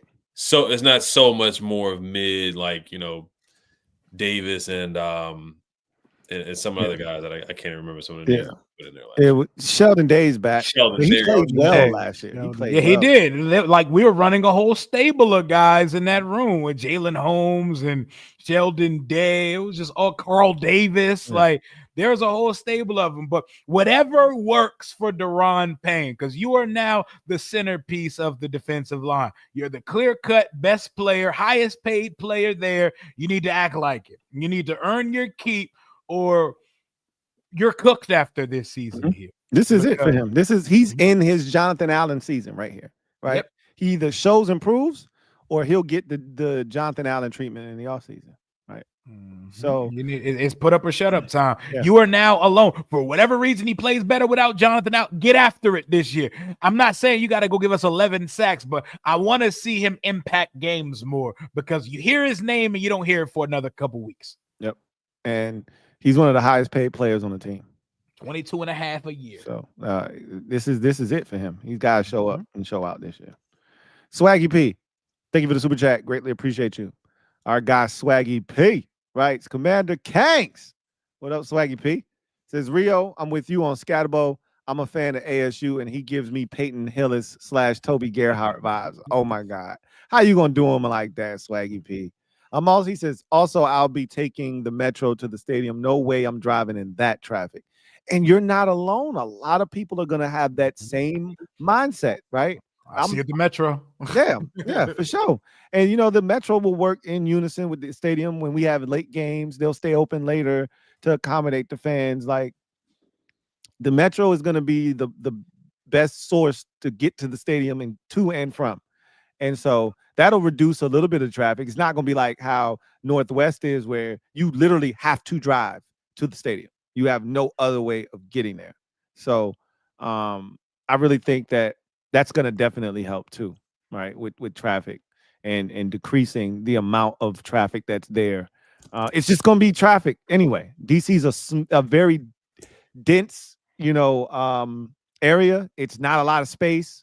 So we already know what it is. But it's gonna be and on the scatterboo thing, like I try not to always group white skill players with other white skill players. Now give him like a Ramondre Stevenson, a Jalen Warren or something. We don't gotta throw just the failure white running backs. What you say? That's how a white man runs. That's how a white man runs the football. hey, I tell people this all the time. I've said, look, we gotta stop being racist when we do these comps. Like, why we can't comp a white receiver to a black receiver? It's always got to be a white receiver to a white receiver. You never see like Shador, one of the first black quarterbacks I've ever seen be getting comped to white quarter. Like I seen someone say their Shador comp was Kirk Cousins, and I was like, thank you. We don't. Shador don't look like no black quarterback. They're like Geno Smith. Like, bro, we don't have to force race on player comps. Like, we don't. When we hired Wes Welker last week, we instantly. That's what I brought it up. We got him for Luke. Like, yes, don't need a support group in the coaching staff. Hey, this is gonna help Luke reach his maximum potential. I'm like, Luke ain't the only receiver in that room. You think he ain't gonna help Debo, right? You don't think he gonna help Terry? You don't think he gonna help all the rest of these dudes? Like, it went straight to Luke. Oh, he about to unlock Luke.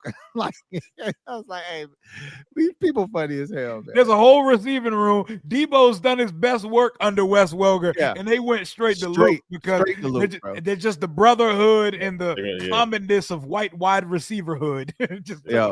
It's funny, bro. It's funny when you do comps. Like, you can't even call them athletic. You got to throw sneaky in front of it. Yeah. I was looking at all the Jack Besh comps, And I'm like, let me see what they gonna do with Jack Mesh. What white receiver you gonna cop him to, right? Joe Jaravicious. I was like, yo, lunch pail guy. Yeah. You know, blue collar, sneaky athletic. It's all the same language. Oh my God, man. All right, y'all are sickening, man. Y'all are sickening.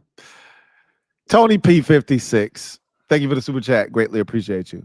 By the way, I gotta say this. You guys are wrong about having calling this man Peyton Hillis. Cam Scatterboo isn't trash. He's not. He's not for me. He's not for me either. I agree. Not trash. He's not trash. He's not my cup of tea, but that dude can play. I think he's gonna be a good Here's the comp for Cam Scatterboo. Philip Lindsay. Really? I can see the playing style similarly, right? And that's about what I think he's gonna be in the league. No way. He plays hard, man. That's one thing.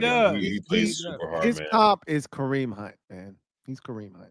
Yeah, he can catch out of the backfield too, man. That's one thing that I do like about his game. Little arms and little legs, it just don't work for me. And then that Cincinnati game where he's trucking guys. So I respect him, man. He plays hard, man. He plays really hard. I like that about him. My God, go ahead. He would go crazy in the longest yard. oh yeah. Look, man, let him have a season.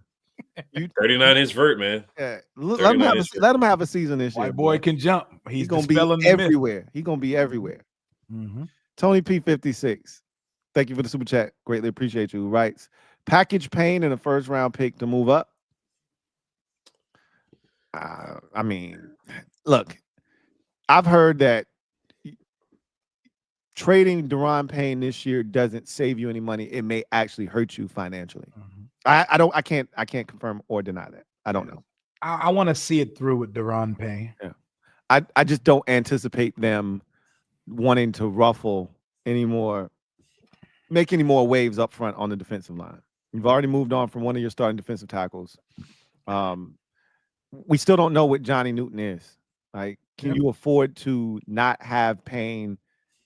And we've been told that, and we'll see for ourselves, that Javon Kinlaw is not like a true defensive tackle, like tweener, right? Type. He's more of a defensive end type dude than he is a defensive tackle. We'll find out. I just don't think you're in a position now, unless you're trading that pick and Daron Payne to draft a defensive tackle, a beast of a defensive tackle. What's that new exotic end that they're talking about in the defense? Oh man, I forgot it reminded me of Buffalo Nickel. What is it? Yeah, I forgot. Elephant end. Elephant end. Elephant. There we go. Yeah, Thank you, Ed.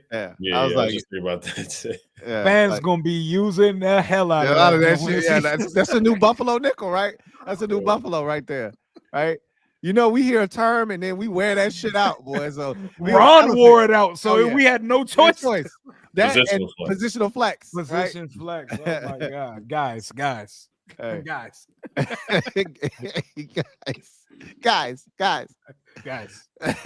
Metaphor.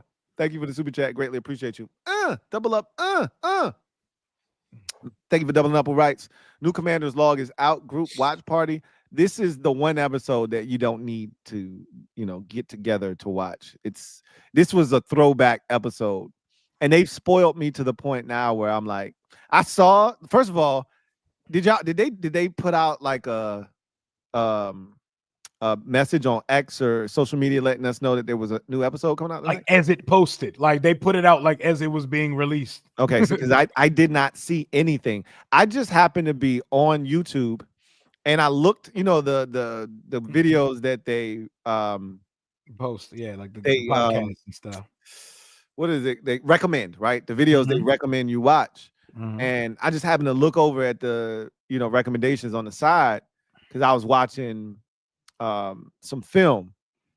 And I just happened to look over and I was like, is that a new episode? Yeah, and then I saw the length of it and was like, whoa, that was crazy. That was crazy. I was like, that was crazy, by the way. I saw the length of it as wild. Yeah, and I said 16 minutes. I was like, oh man. I said, I'm gonna watch it though anyway. But yeah, it's cool or whatever. We spoiled, like we got 50 minutes we got 45 movies. minutes, and then we got did movies. 18. But they had to give us a little something because the draft next week. Yeah. I'm gonna watch it. There is that small possibility of Hard Knocks too, but I highly doubt we get it. I think we might. Look, I wouldn't count us out for nothing. I think we might. The Jaden Daniels heat is real. Yeah. And they would do the schedule making prognosticator dude was on Sheehan today. He was sending some foreshadowing that we might be going to Madrid to play the Dolphins this year. So, I already told you one of them foreign games looked like it got our name on it.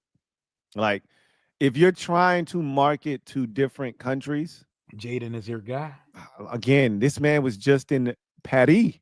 You know what I mean? Like, this dude is, again, he's just one of them dudes you can market. Like, there will be a 21-year-old who's right now 7, right? Who will say, I fell in love with football because of Jaden Daniels. Because of Jaden Daniels. Oh. I went to my first football game in Spain and saw the Commanders versus the Dolphins. I saw Jaden Daniels, and from that point on, I wanted to play football. Right? Wait till that star really shines in a couple years when he gets his own lifestyle sneaker from Nike, and everybody go gets the JD1s. Like, what? JD1s. I love it. He was promoting that shoe. It was something like he was promoting some shoe. Now he's gonna get a lifestyle shoe like Vic had back in the day, or like Dion. Like, I can't wait, bro. I can't wait. Them Dion's was fire. I had me a pair of those, boy. You couldn't tell me nothing. Yeah. Beige Boy, thank you for the super chat. Greatly appreciate you. Beige Boy writes, what up, Kangs? Was good. What's good with you? He says, is the team's success more because of new ownership / management or because of drafting Jaden? All of the above.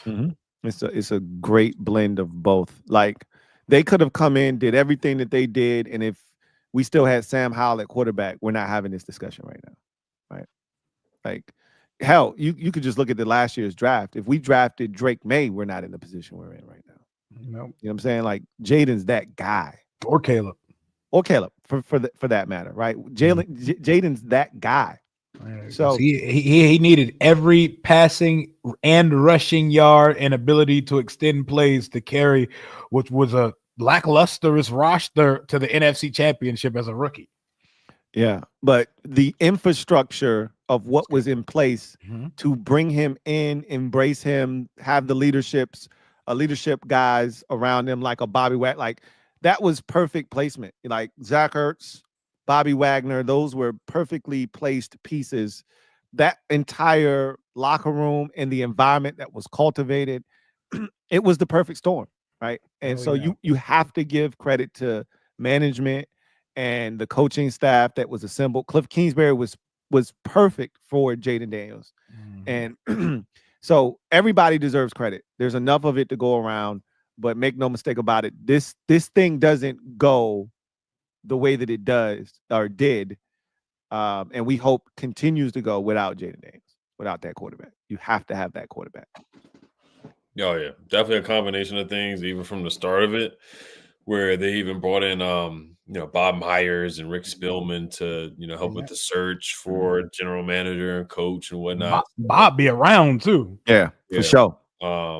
Magic Johnson. But yeah, no, they made the right decision with drafting Jaden Daniels, of course. But yeah, just ownership top down, we have a legitimate GM, Adam Peters. You guys talk about not letting leaks out. We have like professionals in the building. So just a whole new culture combination. And Jaden definitely is a huge Jaden's probably, if you had to put a percentage on it, I probably give about 70% of it for sure. You're not wrong. You can put even more of it on him too. But yeah, no, Adam Peters had to make the final decision because a lot of people like Drake May and a lot of people like other quarterbacks too in other positions. So man, I mean that was huge. Him stepping up and just starting off with trading Sam Howell because there was people that wanted to get to keep Sam, build around Sam, Fashanu or whatever his name was. Yeah, name is. Yeah, but none of this is possible if Snyder still owned the football team. So it all circles back to it. It was just collective cohesion throughout every part of the building. Yep, without question. I mean, we're not even having a conversation about a new stadium right now. Yep. unless it's back at FedEx or Northwest, Virginia, right? Or something. Oh yeah, exactly. You know what I'm saying? Like nobody. I don't even know if Virginia wanted to get it in bed with him. Like he owned that land where the stadium currently is, and I think he was going to have to build it in the parking lot while we were still playing at Northwest. That's crazy. That's right? crazy. There nobody was going to literally give this man a new stadium. Like he's an idiot. So it's so much good juju and good vibes right now, and you know, you got to give a lot of credit to the ownership and the management. But like Ed said, man, the conversation surrounding this team is totally different if you don't have Jaden Daniels. Right? Very. 24-year Snyder survivor. Super chat greatly. That's a great fire name. Greatly appreciate you. Writes, what's good, Kings? What's good with you? He says, if we going BPA, talent has to be more important than personality. Johnny Newton can't happen again. I mean, I think he was BPA truly, though. Yeah. No, I'm not going back on that. Like, I still think Johnny Newton has a chance to be really good. Me too. You have to take into consideration that he was coming off of foot surgery. He didn't get the full off season. Like, I'm treating him like Marshawn Lattimore, basically. Like, hey, he didn't get the full. Like Brandon Coleman, same thing. Like, he didn't get the full, off season. He didn't get all of the work in camp and all the things that you want your rookie to get. Lattimore came in here and we traded for him, and he was already banged up, and he never really got his feet under him. Full off season in the program, you know what to expect. You come in here, you put in the work, and I expect us to see the Johnny Newton that we thought we were getting last year. They expected him to be a first-round pick, so that was definitely a BPA type pick. Yeah, no, for sure. And I think that it's going to be BPA again this year too. So we're going to see what the board, ultimately bears out, because the question that people keep asking is, what do we ultimately do at 29? Nobody has any idea.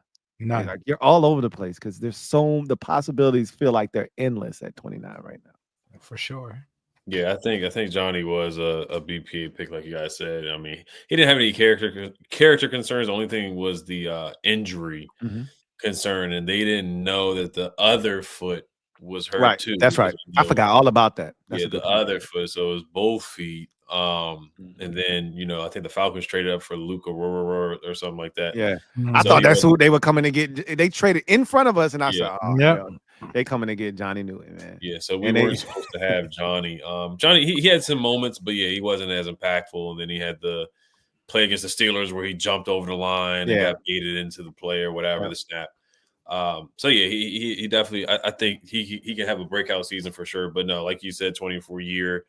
I'm on board for taking risks this year. I really am. This is the first time in a long time that I'm on board on taking risks with certain guys in this draft.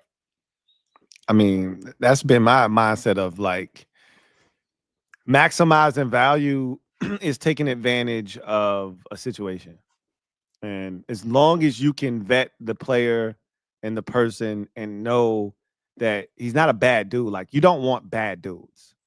I don't think a lot of these guys are bad dudes. But when you're investing so much in them, right? You're investing millions of dollars. You have to do in the first round. You're investing millions of dollars into that player.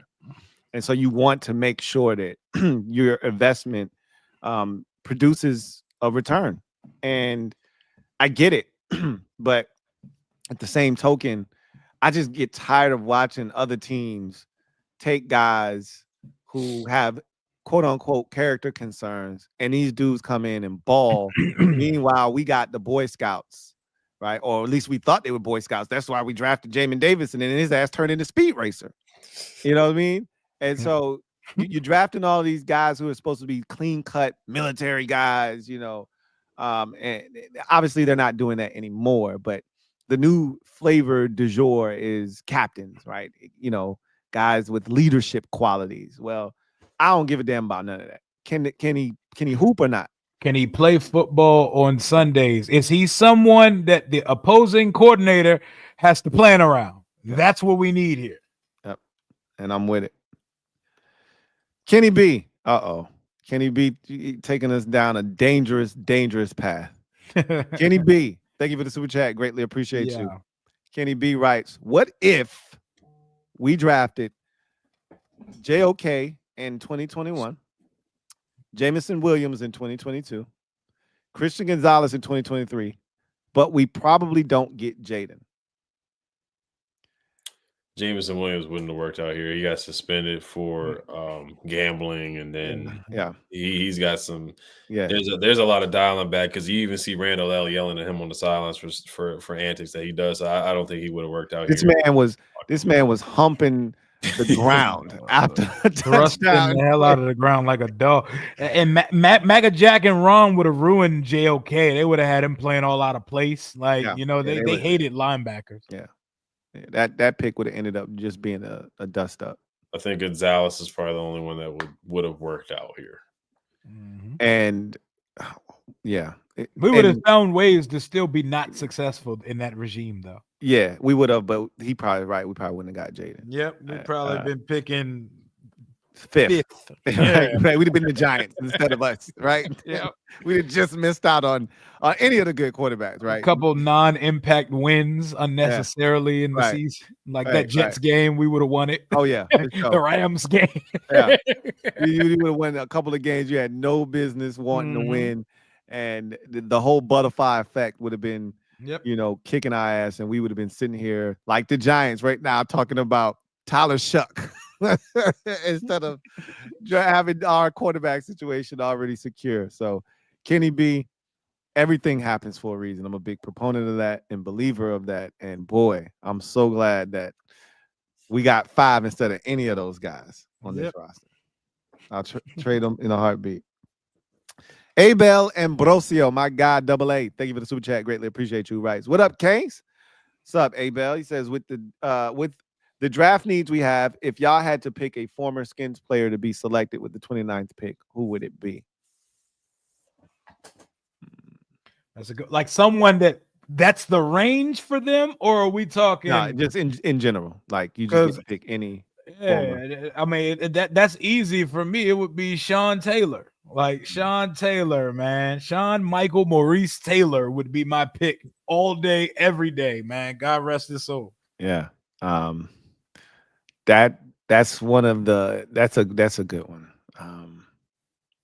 I probably would do the same thing, but for the sake of being different, I probably would take Darrell Green.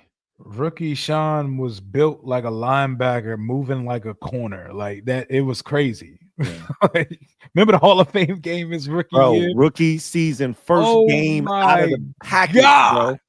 This man jumps. I remember saying to myself, "Oh my," because this was so. Remember when we took him? This was way before people like us were watching film or highlight news. You didn't know what these, unless you were watching college football, high school, right? Unless you were like, I mean, but there was no YouTube then, right? Like there was no way for you to know what, unless you were watching. Yep. They weren't getting They weren't getting highlight tapes yet, you know. No, you would have to watch the draft when they would put together the little cut-ups and their vignette. That's the only way you would know what a guy was doing, unless you watched. I watched him in college, but I didn't know what we were getting, right? I had no idea what we were getting. And that Hall of Fame game was so eye-opening. You're like, special just shows itself immediately. Is really special. Did he have 2 picks and take one to the crib? Like, 2 of them, and the second one was just, I'm jumping this joint for a touchdown. Pick 6. It was beautiful. It was like, oh my God. I didn't need to see any more. This dude is different right here. We got us one of them ones with them big ass shoulder pads, man. Bro, oh my gosh. 36 was different. Right? He came onto the scene, and I just remember everything he did in that rookie season was wild. And I was like, yo, this dude is different. Then he switched to 21, and the game was never the same after that. Oh man, they slimmed up, and now he's even more fat. He's more Slimmed up, electric now. up and had the same big ass shoulder pads. Yep. He never take no shits off. Yeah, no gloves, put the tape on the fingers. And the face mask, right? When he wanted to be an asshole about it. He was so goated, bro. Oh man. Who would you take, Ed? Give me our Monk, man. Let's give Terry another receiver. Let's give Jaden another weapon. Let's give Terry another receiver. People always argue about Art Monk and Terry and stuff like that, but I would love to see them play together, man. Terry, Art, and Debo. That would be nasty. Yeah. For Jaden. Like Jaden would have 35 touchdowns. 35 touchdowns, 8 picks. 35 touchdowns, 5 picks. I mean, he might do that this year. Who knows? Oh, he's getting that number up to about 40 total touchdowns this year. Just wait. The pick would have been Trent Williams if we didn't have Laramie Tunsil. That's where I would have went. But I mean, theoretically, you could still do that, but somebody have to go to right tackle. Rich Network, thank you for the super chat. Greatly appreciate you. Rich Network, right? Shout out to all the Kings. We appreciate you, man. Salute. He says, what do you think of Maxwell Hairston at 29? My boy Rio, a.k.a. Primo. What did that say? Primo Panama for life. What? Primo Papa. Hey, Maxwell Hairston at 29 is interesting. He is a guy that I am intrigued by. I like his movement skills. His speed. Our team does not have speed like that. We don't. And it's different making speed, but again, he's small. Yeah, his size, size is scary. He doesn't fit the Quinn prototype for a corner. Yeah, we keep saying that, but look at the names of these dudes that they're bringing in. Right, like they. So, for instance, they signed Jonathan Jones. Right, he's a smaller guy. Jahdae Barron isn't the biggest guy in the world, right? Neither is Maxwell Hairston. And still is a small corner too. Right. And you just keep looking at some of the guys that they've either worked out, like the corner from USC, Jalen Smith. He's 5'11", like $190. So they all kind of fall in this same, range where I'm like, I thought you like taller, longer corners. What's going on? So maybe the game didn't change or something. I don't know. But Hairston is good. He's a good football player. I like him. He's just little. He's just tiny, and he doesn't, he's not physically imposing as a tackler. Right? He would prefer to stay out of the mix. Our fans would be on draft night saying that's Forbes all over. I can already see it. Like everybody would be in the comments. Oh my God, he's skinny like Forbes. He's not quite Forbes skinny, but he is very frail. He's not the biggest guy in the world, that's for sure. You're not wrong about that. His weight, like his height is there, but like his weight, Yeah, he's 183 pounds. So, that's a tough sell. I mean, but shit, Travis Hunter, 188 pounds. But that's Travis Hunter, though. So, Greg, thank you for the super chat. Greatly appreciate you. Greg writes, I need the draft to hurry up. I've gone through 1,000 different scenarios, wanted like 50 different players. Right now, I'm hoping Ibuka falls to 29. He'll be there. I mean, I say that like it's a guarantee. But I feel like he'll be probably there. And I would not mind that pick at all. At all. Me either. That's what I said. We're at the point now where it just feels like, yo, we gonna get something. So, yeah, like Rico said earlier, we leave in the draft the first round unless we trade back. Then we leave it with nothing, right? But feels like we leaving with something in the first round, and we're gonna be, excited about it.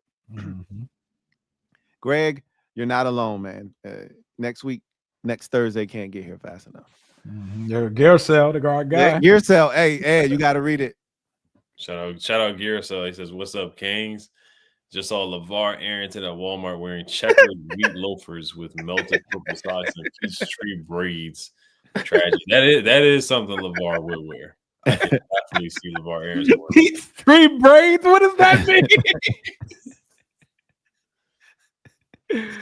And he did come back. He did come back this year. He did go to a game. It was, but so a lot of the alum that had been staying away came back this year.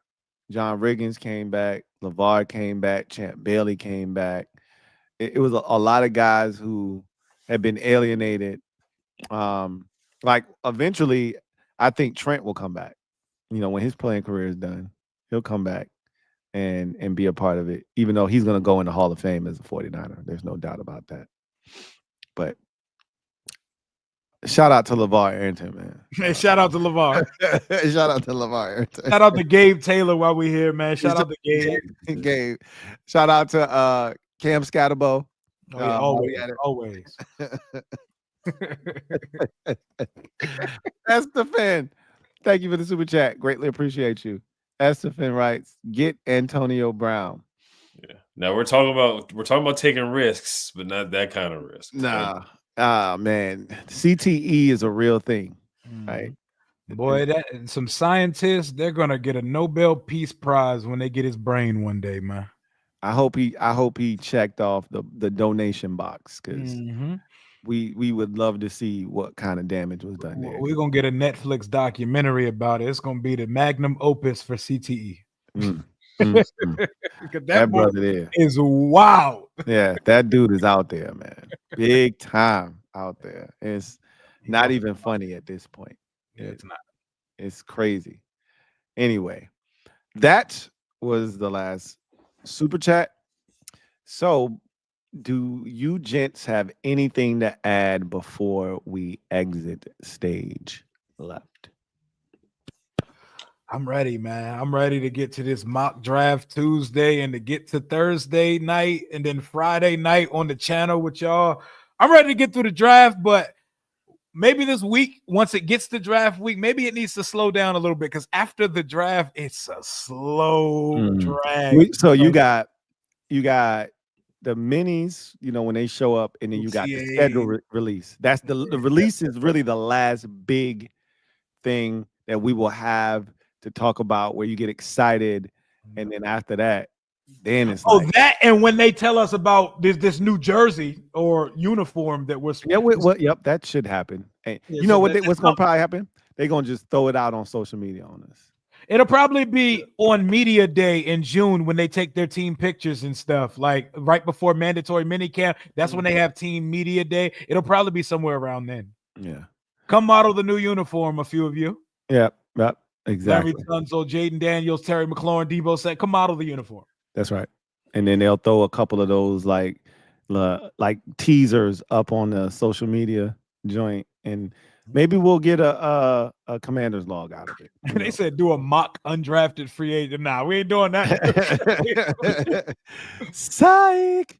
A kicker and Gabe be first on them lists, though. Hey, look, Gabe is at the top for show. Shout out Gabe. Shout out to Gabe, man. Hey, Gabe coming here undrafted. He might come in here and take a spot, man, because he's actually a hooper. He's undersized. Percy is on the block, son. Oh yeah.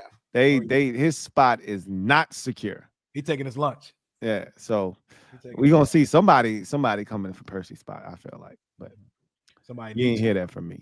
Anyway, yeah, just welcome back, Josh Johnson. Welcome back to the potential practice squad, training camp arm. Welcome back to legendary Josh Johnson. Still getting checks. Right, yeah, no, it's 20th team, 15th team, something like that, something crazy. What a warrior. Right, you know, so him, I saw some people worried about Sam Hartman. What will happen to him if Josh? We gotta stop worrying about stuff. No, Sam ain't going nowhere. We gotta stop worrying about shit like that. That's Jaden's boy. He ain't going nowhere. Y'all ain't got tripped. Professional high fiver. Hey, look, man. You need the hype, man. I told you I was hurt when I found out the dude that wear the chain around his neck. Your boy. I was hurt when I found out the Patriots had scooped him, and then it was like, oh, he damaged goods. I was like, hey, bring my man back, man. And sure enough, he was back over there hyping us up, man. Look, you need hype man. Busta Rhymes needed Spliff Star, man. You need a Flavor Flav in Public Enemy, man. You got to have it, bro. Mm-hmm. You got to. We got ours, man. Shot with Charles. Thank you for the super chat. Greatly appreciate you. Double up. Who writes, do you see us signing anyone after the draft? Who? Hard to say, because you got to see what you come away with and then what you don't come away with. What you're still missing at that. Exactly. That's what's going to ultimately, that question that you just asked is a good question a week after the draft. Because that in the next stream after draft weekend. Yes, because what is going to take place is the draft is going to happen, and immediately thereafter, they're going to go out and get all the priority free agents as well. And so once that is complete, then you can start to ask yourself, well, what's left? Then you can say, all right, maybe they need to add this, or that. But right now, impossible to say right now. Hey, Scotty. Thank you for the super chat. Greatly appreciate you. Hey, Scotty writes, hey, anybody going to the draft party on the 26th that's happening at National Harbor? So I most likely won't go. I went the same year that Rio went about 2 years ago. I know this one is going to be crazier than that one because of, just the atmosphere and all the winning we did. We went to the NFC Championship. We got a quarterback now. And it depends on who they decide to have sign autographs.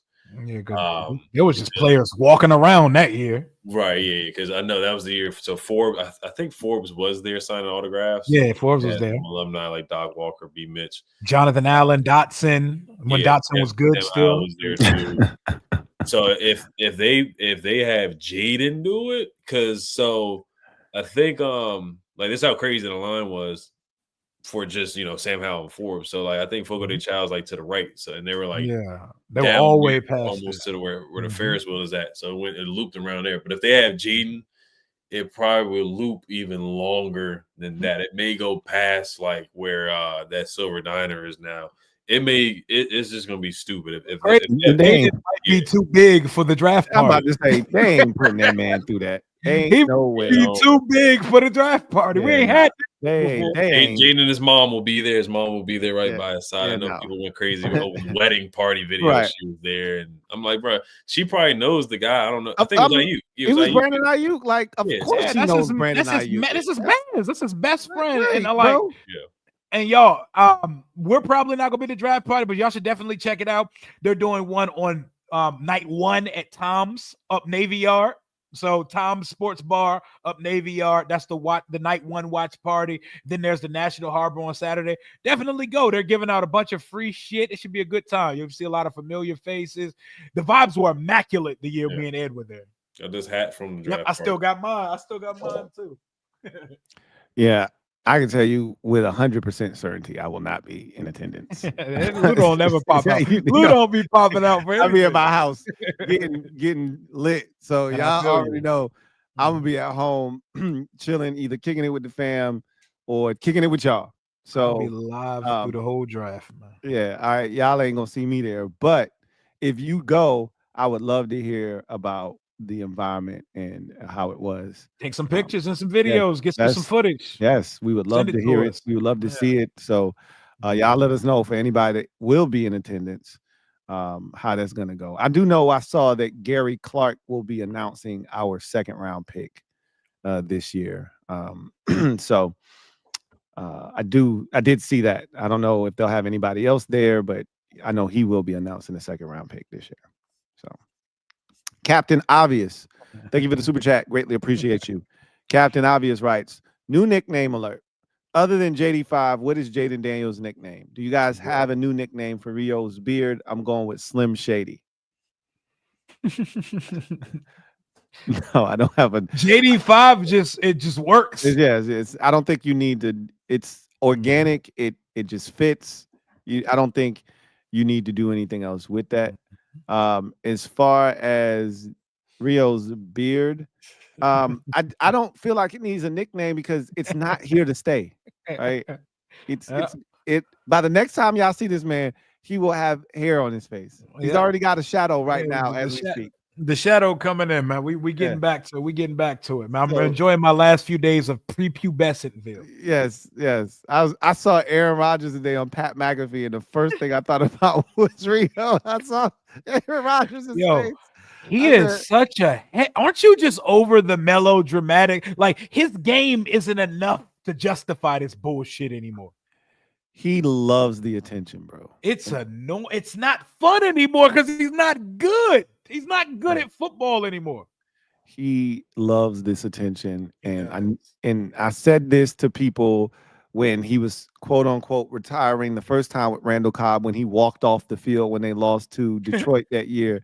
I said he ain't retiring. He just sucking this shit up. He loves it. Then he went to a retreat, right? And he came out of it. He came out of the darkness. Trying to make that shit sound all biblical. Like, oh my God, shut up. Tell us if you're retired. Imagine waiting and spending your whole offseason waiting for this old guy. Did you hear what the Jets did to him? I understand him being upset if that is actually what happened. I think have you ever heard Aaron Glenn talk? Yes. That is exactly what Aaron Glenn did to him. I know it's what he did. That shit had me dying. That man was like, you want to play football? There's a possibility. Hey, we going in a different direction. Hey, I'm telling you, Aaron Glenn did that. Like, Aaron Rodgers is not lying about that. Yeah, right? They just wanted to be professional. Yeah, we're going to bring him in and tell him to his face that we're moving on. Either you give us the exact answer we looking for, or we moving on. As soon as he came out with that bullshit about, I'm interested, we moving on. Yep. I said, God damn. That was crazy, bro. That was crazy. C Trill, thank you for the super chat. Greatly appreciate you. C Trill, right? What it do, Kings? What up, C Trill? We need a late round gem to this draft. We are so overdue for one. What position would you like that to be? Wide receiver. I think we could find one. I do think one exists potentially this year in the draft. Ty Felton. I don't know if Ty Felton. I mean, is he gonna go before the fourth round? I mean, the hype about him, but we'll see. I know Tony Pauling was like, we're really interested in Ty Felton, so we'll see what happens with that. If we get him in the fourth, something like that. There's some guys out there, man.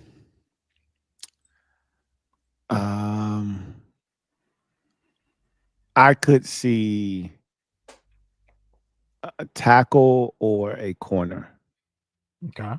Being one of those late round guys that you you find and you try and develop. So the edge rusher hasn't necessarily worked out for us, the late round edge rusher. You mean you're not excited about the second year of Javonte Jean-Baptiste? Do we even talk about this guy? We don't, but look, he wasn't terrible last year. He didn't look bad for a seventh round pick. Yeah. I actually thought he probably exceeded my expectations, but he did. That said, I don't expect much from him, and I do have PTSD from Shaka Toney. That year we took Shaka Toney. What's my man from Baylor with the hyphenated name with three names? James Smith-Williams.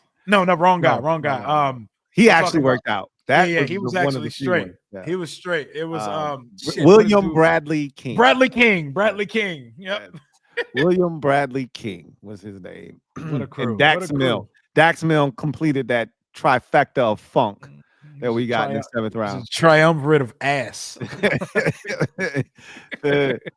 So I mean it'd be cool to hit on a seventh rounder. I know GMs get their rocks off hitting on late round dudes and undrafteds. Like that shows that your scouts are killing it and you killing it when you hit. Like anybody can hit on the first, second round pick. Can you hit on the fourth? Can you hit on the fifth? Can you hit on the sixth? Can you hit on the seventh? That's what people take notice of, right? Mm-hmm. So, and yes, you're supposed to hit on your first and your second, but not everybody does, obviously. But Lord, we got 2 decades of bad data at second round picks, so we know that you can not always hit on your second round pick. Boy, don't get me started there, man. That second round nonsense we was on was crazy. Yeah. I think another position for the late round could be running back. It's just it's a deep position, and then true. The Arizona guy that we talked about earlier, the guy that was ineligible. Yeah, that guy. Ja'Cory Krosky Merritt. I love that dude. I don't know what range Jaden Blue may go in. Woody Marks. Yeah, Ollie Gordon. There's just a bunch of guys you could throw out. Raheem Sanders. There's just hella running backs in this class. It is. Which makes you wonder, will they go with one at 29? Means if they go with one in the first 2 days, they loved him. They had to have him. Yeah. Let me ask you a question. Could you see them doubling down at running back? Yes. If somewhere we trade back and we add extra picks, I could see them getting the every down back and then the scat back. I could see that. I only see one running back, maybe a UDFA again, possibly. Yeah. But I think they're just gonna do the one back and then get an edge. Running back edge is definitely gonna be drafted. But I don't see them doing two running backs. I see one. Yeah, I want to convince myself that they could double down, but I too believe if the second one would have to be like undrafted, that they just happen to hit. Unless you get to the sixth and someone who's not like RJ Harvey or someone like a perfect complimentary back is just staring you, or Dylan Sampson doesn't go get drafted on the first 2 days or something like that. Yeah, it's just hard to see them doubling up at running back. Because again, you only have two guys right now. Like they're all on the last year of the contract. The guys on the roster right now. No, the entire room is on a 1 year contract, right? So that's why I said I could see them doubling down because you don't have anything for next year right now. Nothing. As of right now. But if you drafted two running backs, that means Jeremy McNichols can't make the roster. Yeah, that means that somebody's going. Somebody got to go, right? Because you're not keeping five backs. Four is pushing it. Yeah, Rodriguez is still there too. He's only on a practice squad. But he's still right. I just envision him being on the practice squad like he was last year. Yeah, he's the temp. Yep. anytime they need him. It's the team temp. Yeah. Stay by the phone, baby. Yeah. Stay ready. T Money. Thank you for the super chat. Greatly appreciate you. T Money writes, "What's up, Kangs? BPA leads to BTA. Like the video." Look. I like it, man. Back to ass. BPA leads to BTA. Let's go. Let's get it. That's what it's all about, man. Like literally, that's what we trying to do. That's what we're trying to build. And when you build in a bully, you got to go get bullies. And so I'm hoping that's what we ultimately are able to do in the draft this year. So that was the last comment. Do you guys have anything to add before we get out of here? I'm ready to go. I'm all set, man. What about you, Ed? No, I'm good. Like I brought up, can't wait for the draft, and welcome back, Josh Johnson, the legend, and can't wait for this mock draft on Tuesday, man. It's gonna be a lot of fun. Yeah, it is. I can't wait. So with that said, that's gonna do it for us here on this installment of the Commanders Kings. You know what it is. If you come in at these Kangs, you best not miss. Until next time, y'all know what it is. Peace. Yes, sir. Oh, and rest in paradise, Kyron Lacey. Yes, That's what I wanted to get out before we get out of here, man. Well, what a tragic situation. Oh man, that's heartbreaking, man. And then just listening to the lawyer talk about, I listened to that whole thing today. Oh yeah, man. That's I know Jaden and neighbors and them, they're hurting, man. Yeah, no, without question. You saw Jaden's story on IG. It was littered with Kyron Lacey all week. Yeah, man. It's y'all take it easy, man. Yes, sir. RIP to Kyron Lacey. Yes, sir.